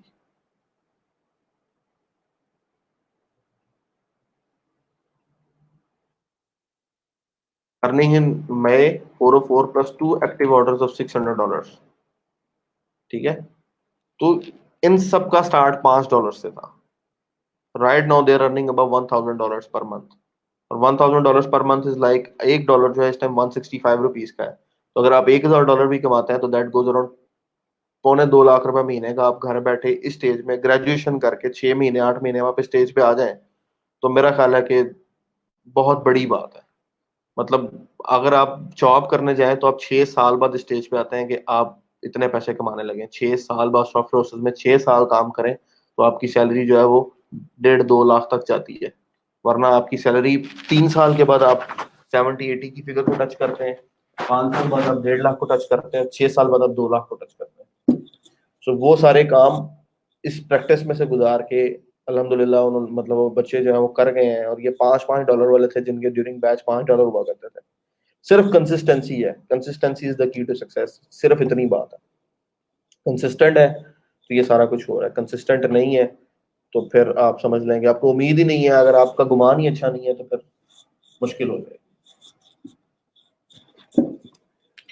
ये शेयर कर रहा था नॉन आईटी वालों के लिए। अब इस चीज को, इस सारे कंसेप्ट को, इस प्रोग्रामिंग को स्किप मत कीजिएगा। आई नो फर्स्ट टाइम की लर्निंग के लिए इट इज क्वाइट टफ, बहुत मुश्किल काम है पहले पहली दफा की लर्निंग के लिए, ठीक है। लेकिन ये वन टाइम थिंग है, आप एक दफा इसको कर जाते हैं सारी जिंदगी आपके साथ चलेगी। और कोडिंग इज लाइक, मतलब एक एडिक्शन की तरह है। जिसको आप सोते उठते बैठते जागते सफर करते कहीं पे भी कर सकते हैं। It is this laptop, this computer of yours is like your friend. कि आपको अगर आपके पास अगर लैपटॉप है अपना और आप अच्छे कोडर हैं, तो you can do any time anything with your time. आप फ्री टाइम में आप कोई भी टूल बना लें, क्रोम की एक्सटेंशन बना लें, आप कोई डेस्कटॉप सॉफ्टवेयर बना लें, आपको मोबाइल का सॉफ्टवेयर बना लें, whatever you think that there should be something के जिसकी स्पेस या अपॉर्चुनिटी बनती है, आप फ्री टाइम में वो चीज बना सकते हैं। इससे बड़ी अपॉर्चुनिटी और क्या है? मतलब आप डिपेंडेंट नहीं है लोगों पे, आप डिपेंडेंट नहीं है सोशल सर्कल पे, आप डिपेंडेंट नहीं है फ्रेंड्स पे, आप अपने टाइम को अच्छा स्पेंड करना जानते हैं, जिससे आपकी ग्रोथ हो रही है और आप उस ग्रोथ को कन्वर्ट कर सकते हैं अर्निंग के अंदर भी। So this is the best thing about programmers life. So मैं जब का इस फील्ड में आया हूँ, मैं टोटली इंडिपेंडेंट हूँ। मुझे मतलब किसी पर डिपेंड नहीं कर रहा मैं इन टर्म्स ऑफ अर्निंग। तो is something else in terms of social connections कि मैं मतलब लोगों, अगर मुझसे लोग बात नहीं कर रहे या मुझसे दोस्त आके मिले नहीं या मेरे रिश्तेदार मुझसे नहीं मिलेंगे, तो I cut off with everybody. मेरे पास इतना टाइम ही नहीं है कि मैं बाकी लोगों को टाइम दे सकूं। आज time sometimes I think of it कि यार दिन जो है वो 24 की बजाय 48 घंटों का होना चाहिए था या 30 घंटों का होना चाहिए था, कि 6 घंटे मजीद मिल जाते ताकि आप 9 8 9 घंटे रिलैक्स करें और बाकी टाइम जो है अपना अपने जो आपने चीजें सोची हुई है गोल सोचे हैं आप उन पर स्पेंड करें। ठीक है। So it's all about managing your time and having your vision. अगर आपके पास विजन है, आपने स्टेज सोची हुई है कि मैं आने वाले 6 माह में इस लेवल पे पहुंचना चाह रहा हूँ और उसका ये पाथ है, ये चीजें, ये स्टेप्स हैं, 15 दिन में मेरा ये कवर होना है, 10 दिन में मेरा ये कवर होना है, और गोल बनाए छोटे। मतलब आप डायरेक्ट आप ये गोल मैं जी गूगल में जाना है, ठीक है, वो बड़ा बिग गोल है, लेकिन उसको डिवाइड करें चंक्स में। गूगल में जाने के स्टेप्स क्या है, गूगल में जाने के लिए क्या क्या चीजें रिक्वायर्ड है, कितने साल का एक्सपीरियंस रिक्वायर्ड है, किस किस टेक्नोलॉजी का एक्सपीरियंस रिक्वायर्ड है, उसमें क्या क्या फंक्शनलिटी रिक्वायर्ड है, उसको उसको ब्रेक डाउन करें। उस ब्रेक डाउन को फिर आप लेके आए, आप अपनी प्रोग्रेस को आहिस्ता आहिस्ता पर वीक पे या पर 3 डेज पे, हर वीक के 3 दिन पे आप लें कि 3 दिन में मेरी ये प्रोग्रेस अचीव होती है तो मैं अपने गोल के नजदीक जा रहा हूँ। हर 3 दिन में अगर मैं ये अचीव करता हूँ तो मैं अपने टारगेट के एक स्टेप क्लोज होता जा रहा हूँ। So this is the way to track your self.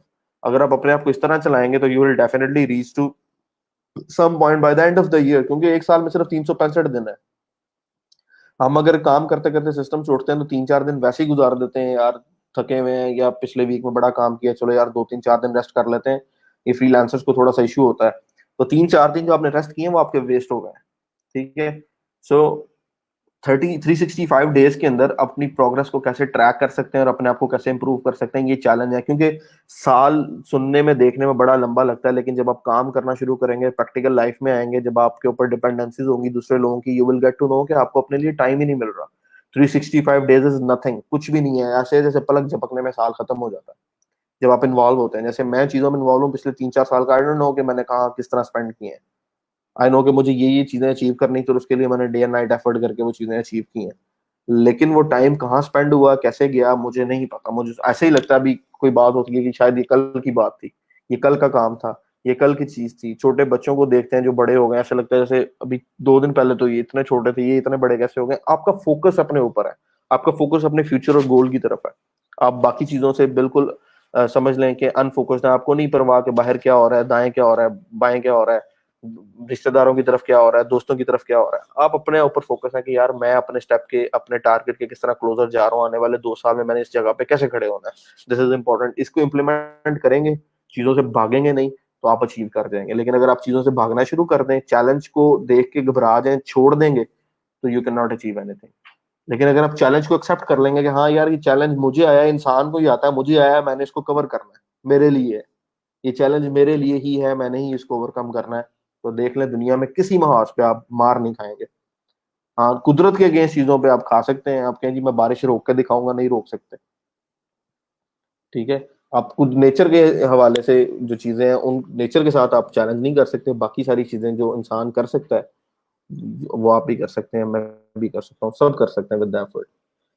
सो मेरा सिर्फ ये सारा कुछ दिखाने का मकसद आप लोगों को थोड़ा सा एक तो मोटिवेट करना था, और स्पेशली जो नॉन आईटी बैकग्राउंड से हैं जिनको लगता है कि this is kind of very tough, उनके ऊपर कोई पहाड़ टूट गया है, तो ऐसा नहीं है। सारी दुनिया के ऊपर ये चीजें हैं, सब ये काम कर रहे हैं। ये जितने मैं आपको चीजें दिखा रहा हूँ, ये वो बच्चे हैं जिनको कुछ नहीं आता था।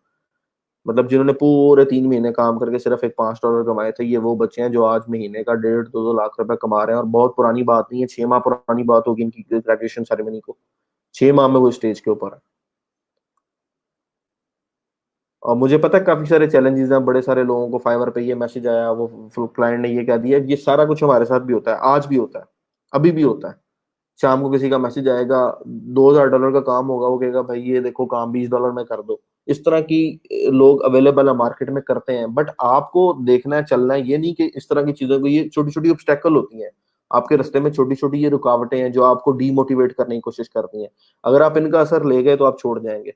जहां $2000 के काम के लिए कोई $200 दे रहा है, वहां $200 के काम के लिए कोई $2000 भी दे रहा होगा। आपका काम है कि आप पॉजिटिवली लगे रहें, तो आप उसमें से कुछ ना कुछ अचीव कर लेंगे। और एक दफा अगर आपको ये सेलिंग का फन आ गया, एक दफा आप इस मुश्किल से गुजर के सीख गए कि मुझे काम कैसे चलाना है, मुझे अपवर्क पे अकाउंट कैसे बना के चलाना है, या मुझे फाइवर पे किस तरह से ऑर्डर्स लेने हैं, या मुझे क्लाइंट कम्युनिकेशन किस तरह करनी है। This is one time learning. Once you go through this step, either in 6 months, either in 4 months, either in 1 year. मैं नहीं कहता कि आप 3 महीने में बहुत बड़े तीसमार खान बन जाएंगे, लेकिन अगर आप इस स्टेप में से एक दफा गुजर जाते हैं, चाहे 1 साल में गुजर जाए, चाहे आप 1 साल में ये लर्निंग करें कि आप काम कैसे ले रहे हैं, आप ऑर्डर कैसे लेना है, कम्युनिकेशन कैसे करनी है, क्लाइंट के साथ बात कैसे करनी है, प्राइसिंग को आप कैसे लेके जाना, 1 साल में भी अगर आप ये सीख रहे हैं, तो बहुत बड़ी गनीमत है, बहुत बड़ी गनीमत। मैं ये नहीं कहता कि अपना बार 1 साल का सेट कर लो, अपना बार मिनिमम टाइम का सेट करो। अगर 3 महीने का कोर्स है तो 1 महीने का सेट करो, ठीक है। लेकिन मैं ये बता रहा हूँ कि अगर आप इस स्टेज पे पहुंच जाते हैं, तो इसका मतलब है कि आपने एक स्टेप, एक डोर रियल लाइफ का अनलॉक कर लिया है। आपको ये पता लग गया कि मुझे सेल कैसे करनी है। और जिसको ये पता लग गया सेल कैसे करनी है, उसको जब भी जो भी चैनल मिले, जो भी मीडियम मिले, लाइफ के किसी स्टेज पे भी मिले, वो उस प्रोसेस को कैरी ऑन कर लेता है, उसमें से वो जो उसको चाहिए होता है वो निकाल लेता है। सो आपको ये सीखना है कि कैसे चलना है। चलना सीख जाएंगे, ये नहीं कि या अल्लाह एक दफा अकाउंट चल जाए, नहीं। स्ट्रेटेजी अप्लाई करें। हमेशा देखें, एक इडियट बंदा, एक ऐसा बंदा, बेवकूफ बंदा जो प्लान के साथ चलता है, वो उस बंदे को पीछे छोड़ देता है जीनियस को, जिसका कोई प्लान नहीं होता। एक बंदा अपने हर स्टेप को जो मैयर करता है ना, कि मैं ये स्टेप लेने लगा हूँ, इसके प्रोस एंड कॉन्स क्या है, अगर मैं इसमें कामयाब हो गया तो क्या मिलेगा, अगर नाकाम हो गया तो क्या मिलेगा, अगर इस स्टेप को कवर करने में किसी स्पेसिफिक पॉइंट पर कोई प्रॉब्लम आ गई, तो क्या कोई बंदा है जो इस प्रॉब्लम को सॉल्व कर सकता है।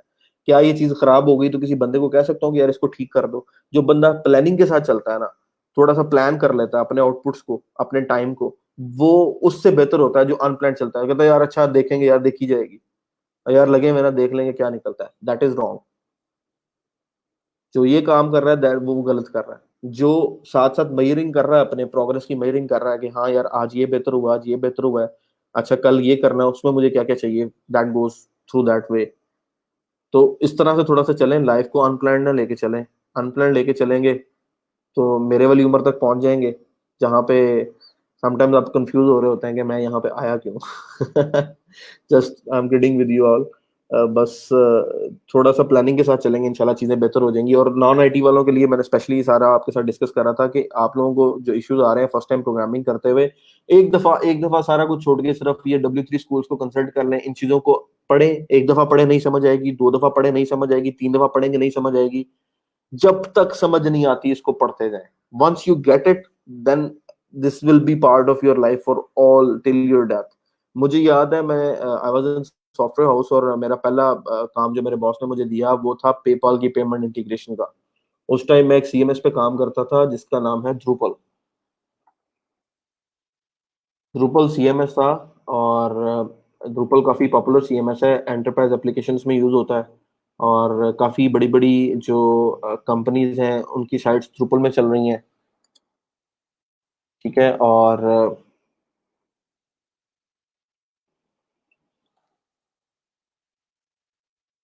और इवन कि व्हाइट हाउस की साइट जो है वो ड्रूपल में चल रही है, because of its great security features, के बहुत ज्यादा सिक्योर है, वर्डप्रेस के मुकाबले में बहुत ज्यादा सिक्योर है ये, ठीक है। और डेवलपर फ्रेंडली है, यूजर फ्रेंडली नहीं है, डेवलपर फ्रेंडली है, ठीक है।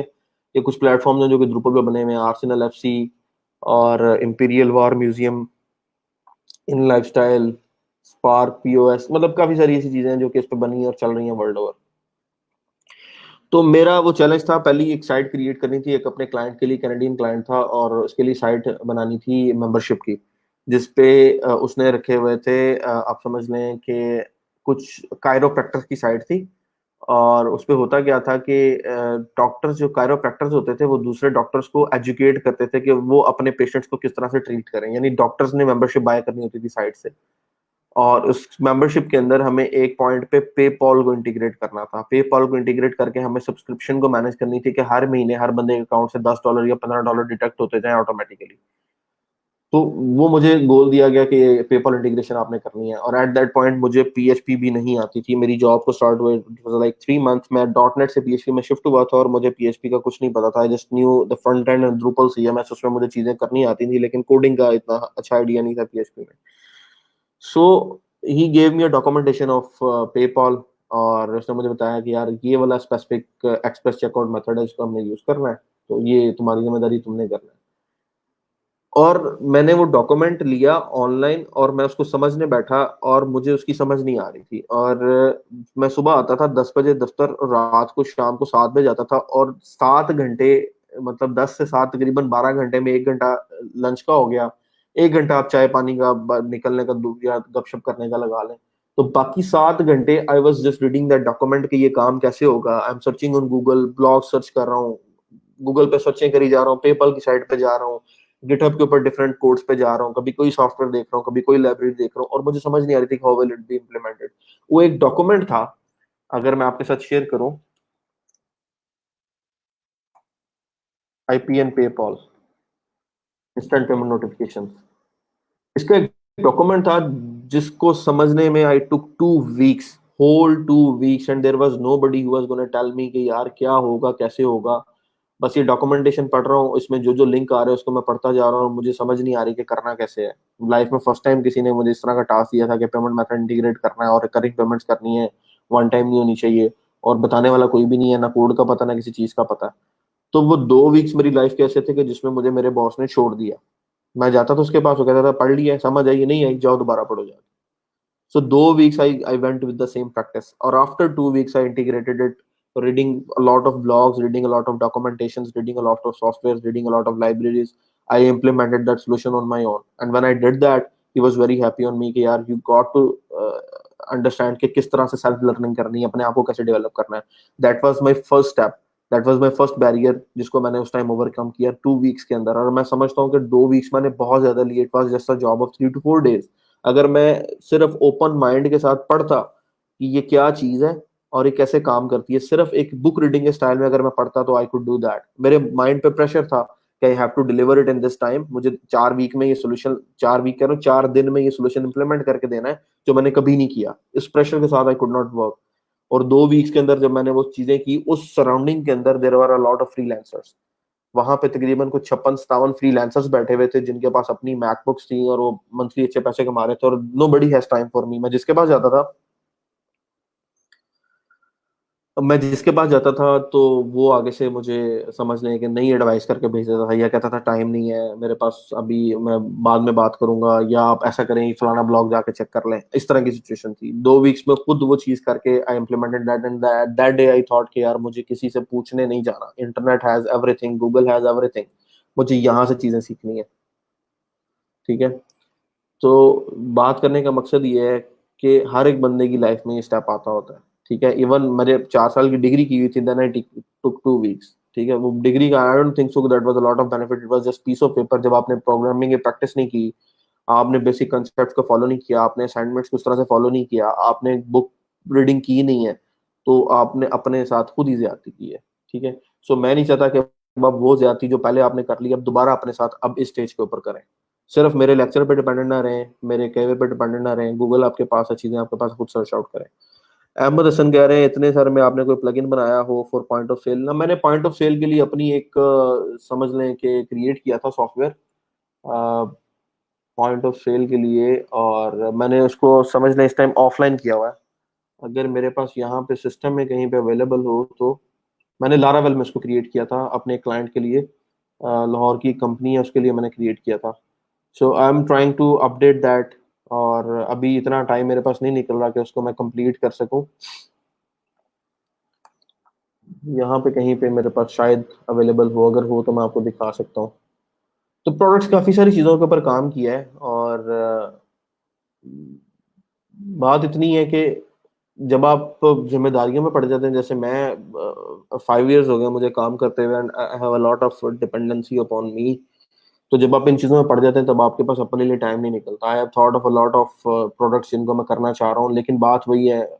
जब मैं करता था अपना इस आप आपके लेवल पे था, तो मैं जब एक्सपीरियंस इंजीनियर से मिला करता था तो मैंने पूछता था कि यार आप इतने बड़े इंजीनियर हैं, इतनी बड़ी फर्म्स के साथ आप काम कर रहे हैं, तो किस तरह से आपने अपने लिए कोई चीज नहीं बनाई, आप अपने लिए कोई चीज क्यों नहीं बनाते? जब भी मैंने उनसे क्वेश्चन करना तो उन्होंने कहना कि यार अभी जो है ना, आपको इस चीज की समझ नहीं आएगी। आपको 2 3 4 साल बाद इस चीज की समझ आएगी कि क्या चीज प्रायोरिटीज होती हैं। हर एक चीज की ना आपकी प्रायोरिटी होती है कि राइट नाउ क्या चीज इंपॉर्टेंट है। तो आप प्रायोरिटी के हवाले से चलते हैं, ऐसा नहीं कि आपने जो चीज सोच ली आप वो कर लेंगे। सो प्रायोरिटी पे डिपेंड करता है किस टाइम आपकी क्या प्रायोरिटी है। तो मेरी प्रायोरिटीज के हिसाब से मैं चल रहा हूँ। जहां मुझे जो चीज इंपॉर्टेंट लगती है आई डू दैट। यार अभी मुझे फ्रीलांस में ज्यादा फोकस करना है तो मैं उधर फोकस करता हूँ। यार अभी मेरे पास अपनी प्रोडक्ट के लिए टाइम है तो मैं उधर फोकस करता हूँ। ये नहीं है कि I am trying my best, लेकिन time is very important thing in all of this.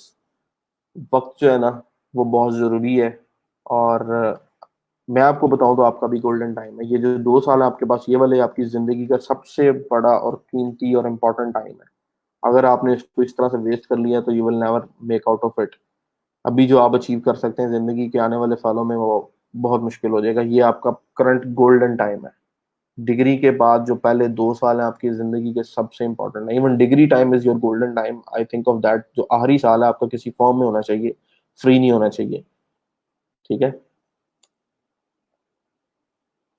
ये मैंने क्रिएट किया था, मुझे इसके लिए फिर जैम्प ओपन करना पड़ा है। भी इसमें काफी सारी चीजें जो हैं वो इम्प्लीमेंट होने वाली हैं, बट अपने क्लाइंट की रिक्वायरमेंट के मुताबिक मैं इस पे चल रहा था। तो हाल ही अगर आपने काम करना है तो आप जो है वो पेट प्रोजेक्ट करना है तो दैट इज समथिंग एल्स। तो आई ट्राइड कि मैं प्रोडक्ट भी बनाऊं, लेकिन फिर मैं पेड वे में बनाऊं, किसी बंदे के लिए काम करूं जो मुझे पे करे, उससे प्रोडक्ट भी रेडी हो जाए, उसका जो कोड होगा वो मैं उसे दे दूंगा, और अपनी जो प्रोडक्ट है उसे मैं मजीद इंप्रूव करके मार्केट के अंदर कहीं ऑनलाइन जो उसको शेयर कर दूंगा। सो ये अभी हमारा बन रहा था, अभी प्रोग्रेस में है, इस पे मजीद काम होने वाला है। तो जैसे इंशाल्लाह ये अभी कंप्लीट होता है, 6 महीने में होता है, साल में होता है, तो I will definitely launch that and will see कि इसका क्या रिस्पॉन्स आता है। लेकिन आपकी टाइम के साथ साथ आपके गोल्स जो हैं वो चेंज होते रहते हैं। ठीक है, मेरे भी टाइम के साथ गोल्स चेंज हुए हैं। मुझे समझ आई कि यार क्या चीज़ इंपॉर्टेंट है, क्या चीज़ इंपॉर्टेंट नहीं है, क्या करना चाहिए, क्या नहीं करना चाहिए। तो आने वाले कुछ महीनों में, सालों में आपके भी अपने गोल होंगे जो कि चेंज होंगे, और यू विल अंडरस्टैंड दैट कि क्या इंपॉर्टेंट है। तो आप हमेशा प्रायोरिटी के हिसाब से चलते हैं, ये याद रखिएगा। चलें, ये तो हो गया मेरे एंड से। अपने एंड से आप चीज़ों को ट्राई आउट करें। और बैरियर्स हैं, सबके लिए हैं, मेरे लिए भी हैं, आपके लिए भी होंगे। हर एक के अपने बैरियर्स हैं, लेकिन उन बैरियर्स में से गुजर के आगे बढ़ना इस बेसिकली जो है वो कामयाबी है। चलें, आज के लिए आई थिंक इट्स इनफ। जितना हम लोगों ने डिस्कस कर लिया इस सारे कॉन्सेप्ट को, दैट इज़ ओके। कुछ चीज़ें शेयर करना चाह रहा था। कुछ लोगों के मैसेज कल आए थे कि एक लेक्चर होना चाहिए क्लाइंट कम्युनिकेशन के ऊपर। आई डेफिनेटली थिंक दैट कि वो लेक्चर होना चाहिए, लेकिन मैं सिर्फ इतना चाह रहा हूँ कि प्रोग्रामिंग का पीएचपी और माई का जो पार्ट है वो आप कवर कर लें, ताकि जैसे ही मैं अपवर्क के ऊपर चाहूँ तो आपको अपवर्क के ऊपर प्रपोजल्स या जॉब्स को देखते ही आइडिया हो जाए कि यार अगर ये वेबसाइट बनानी है, इसके इतने पेज है, इसमें ये फंक्शनैलिटी है, तो कोडिंग से ये बन सकती है, या वर्डप्रेस के अंदर एलिमेंटर को यूज करके ये बन सकती है, और इसके लिए क्लाइंट को लिख के बताना क्या है वो इंपॉर्टेंट है। किसी भी चीज को देख के एनालिसिस आपका, first analysis important, requirement analysis सबसे ज्यादा जरूरी है। तो आप क्या समझते हैं और अगले के साथ क्या कम्युनिकेट कर रहे हैं, that makes your base, that makes your pipeline with that person for different projects. अगर आप अपने आप को, आपको आता बहुत अच्छा है, लेकिन अगर आप एक्सप्रेस नहीं सही कर पाते तो वो भी चीज गलत है। अगर आपको आता अच्छा और आप एक्सप्रेस नहीं कर पाते तो वो भी चीज गलत है। सो थोड़ा सा उस तरफ मैं बात को लेके जा रहा हूँ अपवर्क वाली साइड के ऊपर। मुझे मेरे साथ एक दो लोगों ने कुछ क्रेडेंशियल शेयर किए थे, let me try to log in with that.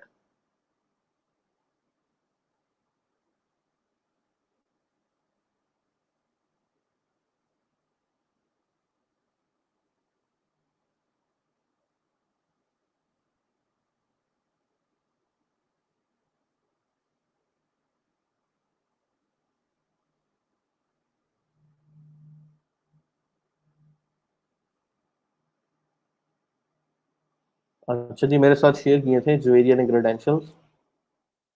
मैं कोशिश करने लगा उन्हीं का अकाउंट जो है लॉग इन करके।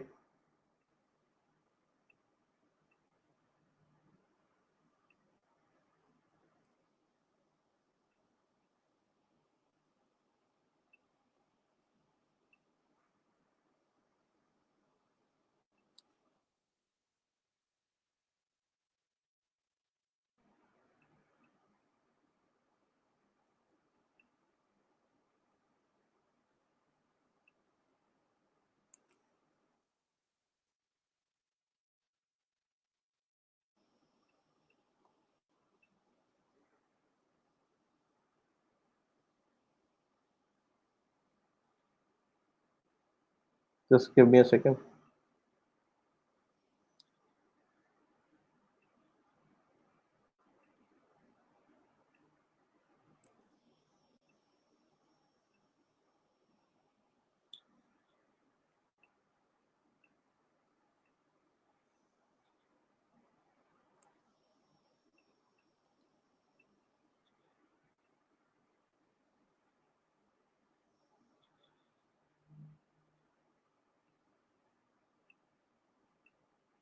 चलो जी, हम लॉग इन हो चुके हैं।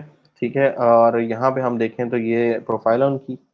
ठीक है, और ये नोटिफिकेशन सेक्शन है। यहाँ पे कोई नोटिफिकेशन है, recent log in to your Upwork account. Okay, that's great. Custom offer project, तो इनका अकाउंट जो है basically I think that is approved.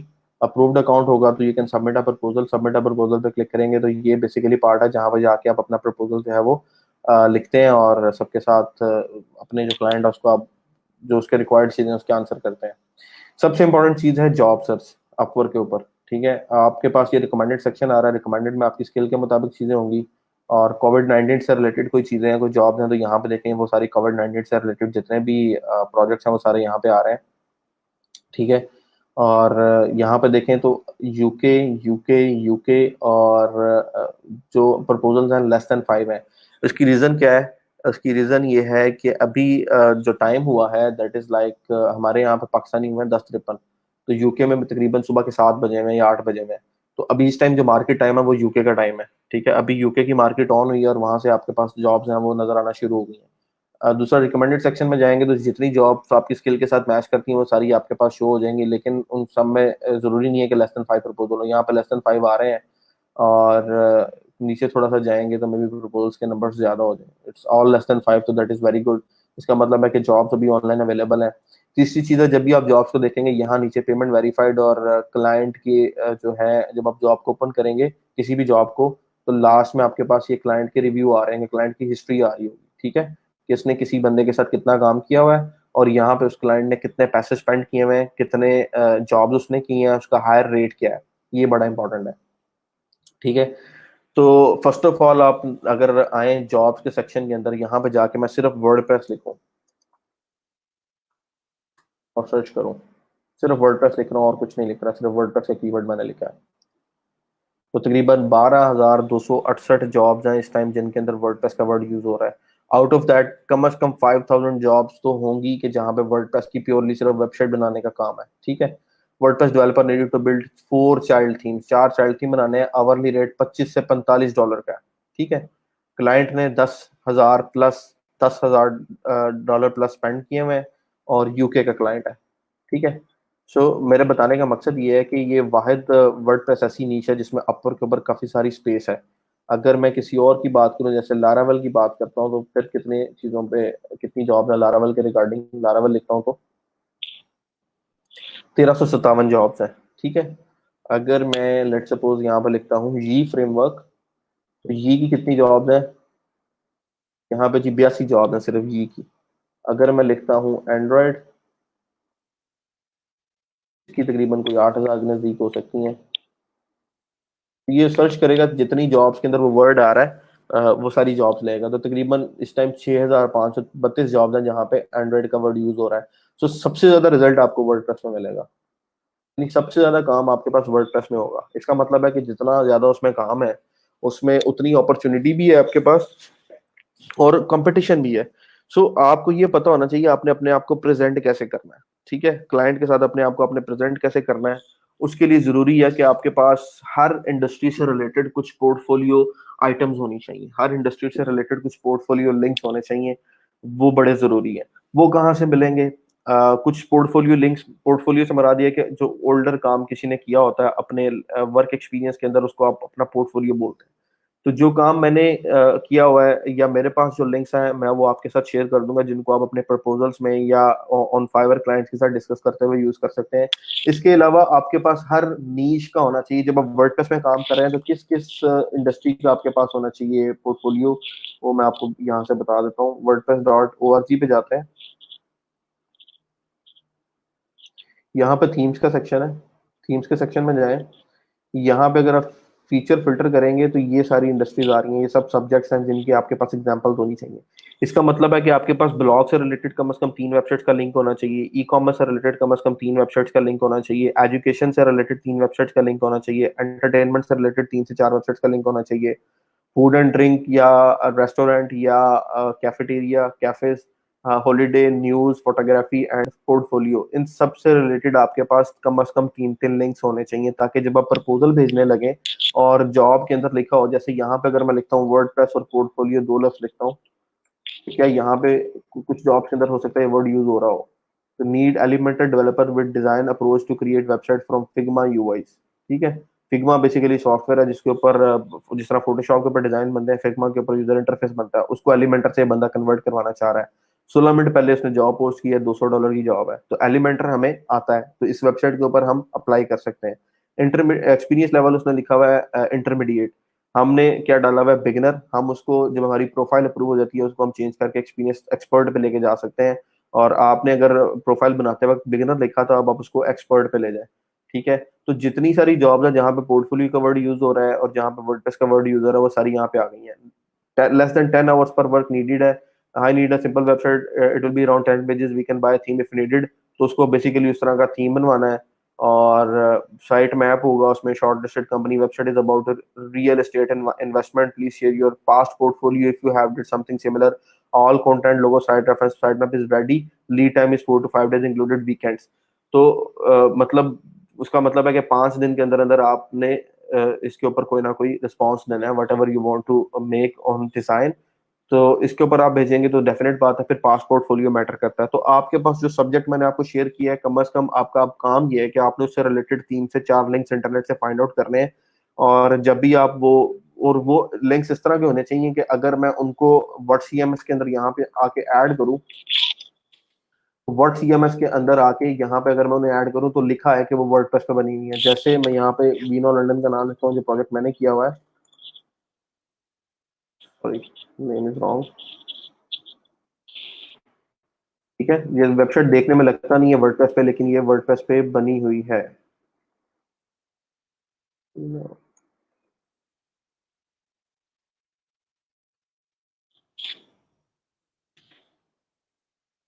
तो आपकी जितनी वेबसाइट होनी चाहिए, अगर आप वर्डप्रेस से रिलेटेड साइट का पोर्टफोलियो भेजने वाले हैं, वर्डप्रेस से रिलेटेड जॉब है, तो वो अगर क्लाइंट आके चेक करे तो उसको मिले कि ये वाकई वर्डप्रेस पे बनी हुई है। सो करना क्या है, आपने गूगल पे जाके प्रॉपर्टी से रिलेटेड, इंडस्ट्री से रिलेटेड और डिफरेंट जो मैंने आपको फिल्टर्स दिखाए हैं इनसे रिलेटेड हर हर बंदे ने 3 3 एग्जाम्पल्स फाइंड आउट करनी है। वो 3 3 एग्जाम्पल्स आपने फाइंड आउट करके तो समझ लें कि हमारे पास एक बड़ा पूल बन जाएगा। हर बंदा अगर 3 एग्जाम्पल्स फाइंड आउट करता है और हमारे पास अगर 50 लोग, 60 लोग, 70 लोग भी अपनी एग्जाम्पल शेयर करते हैं, तो हमारे पास एक बड़ा पूल बन जाएगा जिसमें फूड एंड ड्रिंक से रिलेटेड कम से कम 10 वेबसाइट्स का लिंक होगा, प्रॉपर्टी से रिलेटेड 10 वेबसाइट्स का लिंक होगा, हर चीज से रिलेटेड कम से कम 10 वेबसाइट्स का लिंक होगा। अब हमारे लिए प्रपोजल भेजना और रेलिवेंट एग्जाम्पल देना आसान है। याद रखिएगा, हर क्लाइंट ये चाहता है कि मैं जिस बंदे से काम करवाने लगा हूं उसका पास्ट एक्सपीरियंस मेरी रिक्वायरमेंट के मुताबिक हो। This is something very important. Freelancing में काम लेने के लिए आपको रेलेवेंस एक्सपीरियंस शो करना पड़ता है। रेलेवेंट एक्सपीरियंस शो करेंगे, इसलिए मैं कहता हूं कि वंस आप जिस इंडस्ट्री में इन हो जाए, इंडस्ट्री से मुराद ये नहीं है आईटी इंडस्ट्री है या फार्मेसी इंडस्ट्री है। इंडस्ट्री से मुराद ये कि जब आईटी में आके आप सॉफ्टवेयर डेवलपमेंट कर रहे हैं तो सॉफ्टवेयर डेवलपमेंट में फर्दर आके इंडस्ट्रीज है। कुछ लोग टेक्सटाइल से रिलेटेड सॉफ्टवेयर बना रहे होते हैं, कुछ लोग पॉइंट ऑफ सेल से रिलेटेड सॉफ्टवेयर बना रहे होते हैं, कुछ लोग ऑल ओवर देयर लाइफ वो सिर्फ ई कॉमर्स पे काम कर रहे होते हैं, कुछ लोग सोशल मीडिया साइट्स के ऊपर काम कर रहे होते हैं। तो जो बंदा जिस इंडस्ट्री का एक्सपर्ट होता है वो अपनी इंडस्ट्री में ही एक्सेल करता है। So it it is important कि आप अगर अपवर्क पे या फाइवर पे काम करते हैं फाइवर तो नहीं, लेकिन अपवर्क पे एटलीस्ट आप काम करते हैं तो आप किस इंडस्ट्री में जाते हैं और उस इंडस्ट्री को फिर आप, वही आपकी ग्रोथ का एक आपके समझ लेंगे सीढ़ी है। आप स्टेप बाय स्टेप उस इंडस्ट्री की जो प्रोडक्ट्स उन पे काम करते जाते हैं, और हर आने वाली प्रोडक्ट आपकी अगर कम्प्लेक्स है पिछली वाली से, तो वो आपके लिए बेनिफिशियल है। आप साथ साथ काम भी कर रहे हैं, साथ साथ आपकी लर्निंग भी हो रही है, और साथ साथ आप उस क्लाइंट को पास्ट एक्सपीरियंस शेयर करते हैं, जिससे वो आपको हायर कर लेता है। उसको समझ आ जाती है कि यार ये बंदा वाकई जो है उसके पास ये एक्सपीरियंस है और मेरी वेबसाइट में ये वैल्यू ऐड कर सकता है। ठीक है, तो ये इंपॉर्टेंट है। तो अभी आप लोगों का सबसे इंपॉर्टेंट काम क्या होना चाहिए कि आप लोगों ने एटलीस्ट 3 लिंक्स पर पर्सन जो है वो इंटरनेट से फाइंड आउट करने हैं, और after that we will make a pool of that. वो पूल हमारे पास हो जाएगा, वो पूल बना के मैं वो एक पूरा गूगल का डॉक्यूमेंट जो है वो मेरे पास जब सब लोग सबमिट कर देंगे, मैं आपके साथ एक समझ लें कि एक पेज जो है वो इन द एंड में शेयर कर देता हूँ, कोई फॉर्म शेयर कर देता हूँ, जो फॉर्म हर बंदा फिल करेगा पोर्टफोलियो लिंक्स के लिए।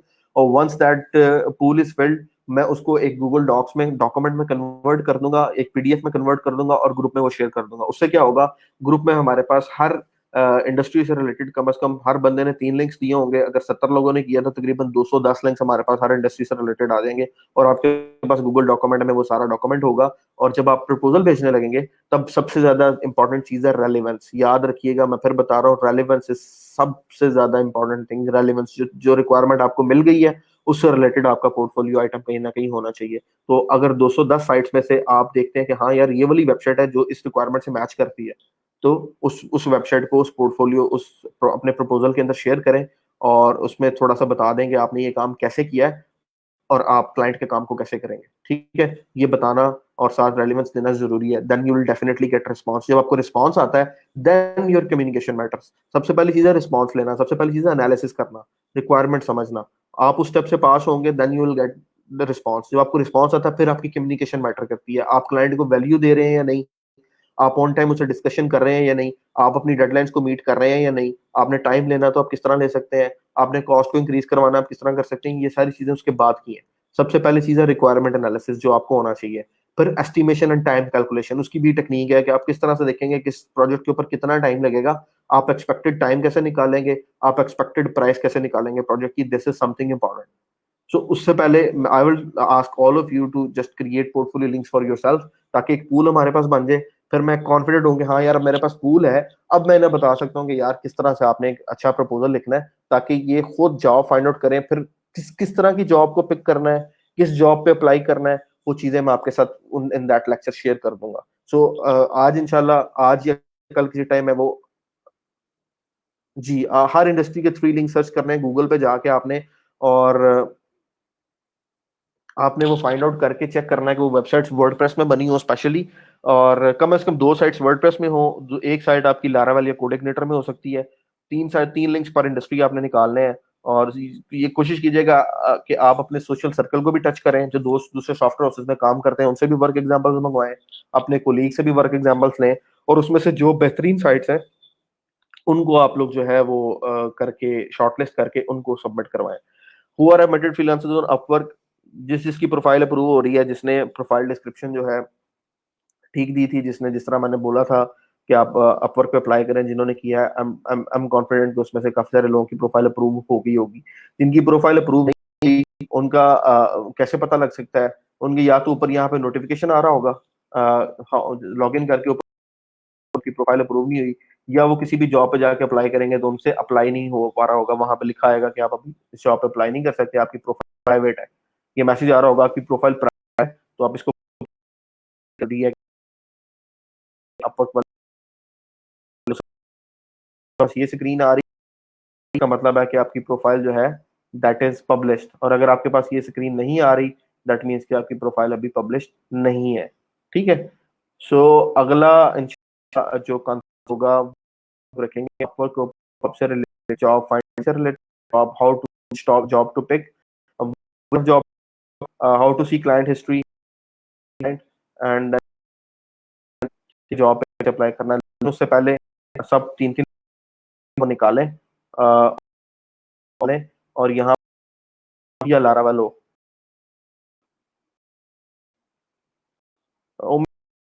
करें डिफरेंट आईपी एड्रेस से करें, कोई ना कोई और इशू का इशू हो सकता है। देखें आपकी जो आप प्रोफाइल में जा, यहाँ सेटिंग्स में जा, फाइंड आउट टाइम जोन आपका ठीक है, यहाँ पे आपके पास कंट्री और टाइम जोन आ रहा होता है, ये चेक करें आपकी कंट्री और टाइम जोन ठीक है, ठीक तो इसको ठीक।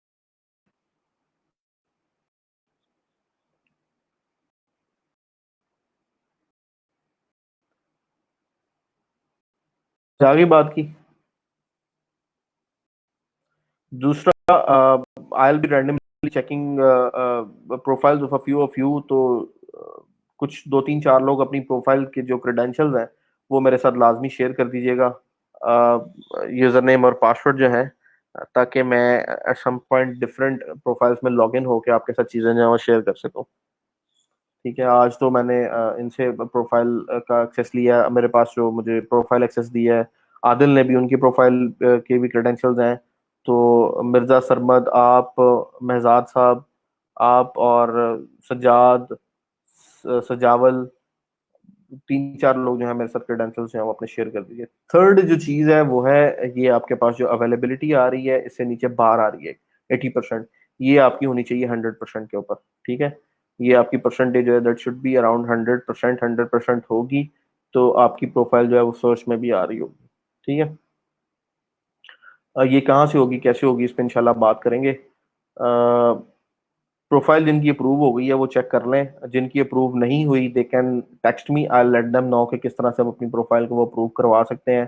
They should try that at their own system, मेरा ख्याल है कि इंशाल्लाह उससे अप्रूव हो जाएगी। चलें, आज के लिए शेयर किधर करना है, इनबॉक्स में आप मुझे मैसेज कर दें सिर्फ, उसमें आप यूजर नेम, पासवर्ड और सिक्योरिटी क्वेश्चन जो है उसका आंसर, क्योंकि किसी और डिवाइस से जब आप लॉगिन करते हैं तो सिक्योरिटी क्वेश्चन का आंसर पूछा जाता है, तो वो सिक्योरिटी क्वेश्चन का आंसर भी एग्जैक्ट शेयर कीजिएगा, गलत ना शेयर कीजिएगा, क्योंकि सिक्योरिटी क्वेश्चन गलत सबमिट करें तो प्रोफाइल ब्लॉक भी हो जाती है। तो एग्जैक्ट चीज शेयर कीजिएगा, गलत चीज ना शेयर कीजिएगा। चले, इंशाल्लाह होती है आप लोगों से इंशाल्लाह गपशप कल। आप आज जाते हैं, जाके आप जो आपको पीएचपी मैंने करवाई है उसकी प्रैक्टिस करें, जो मैंने कोड किया है वो फाइल में ग्रुप में शेयर कर देता हूँ, उसको डाउनलोड करें, उन कंसेप्ट को अपने पास लोकली ट्राई करें, और पोर्टफोलियो लिंक्स जो है उनको फाइंड आउट करें, फॉर्म में ग्रुप में शेयर करता हूँ उसमें सबमिट करें ताकि हमारे पास पूल बन जाए। फिर इंशाल्लाह हम वापस अपवर्क के ऊपर आके प्रपोजल राइटिंग और जॉब सर्च के ऊपर बात करते हैं। ठीक है, बाकी अपना ख्याल रखिएगा, इंशाल्लाह आपसे कल होती है गपशप। अल्लाह हाफिज।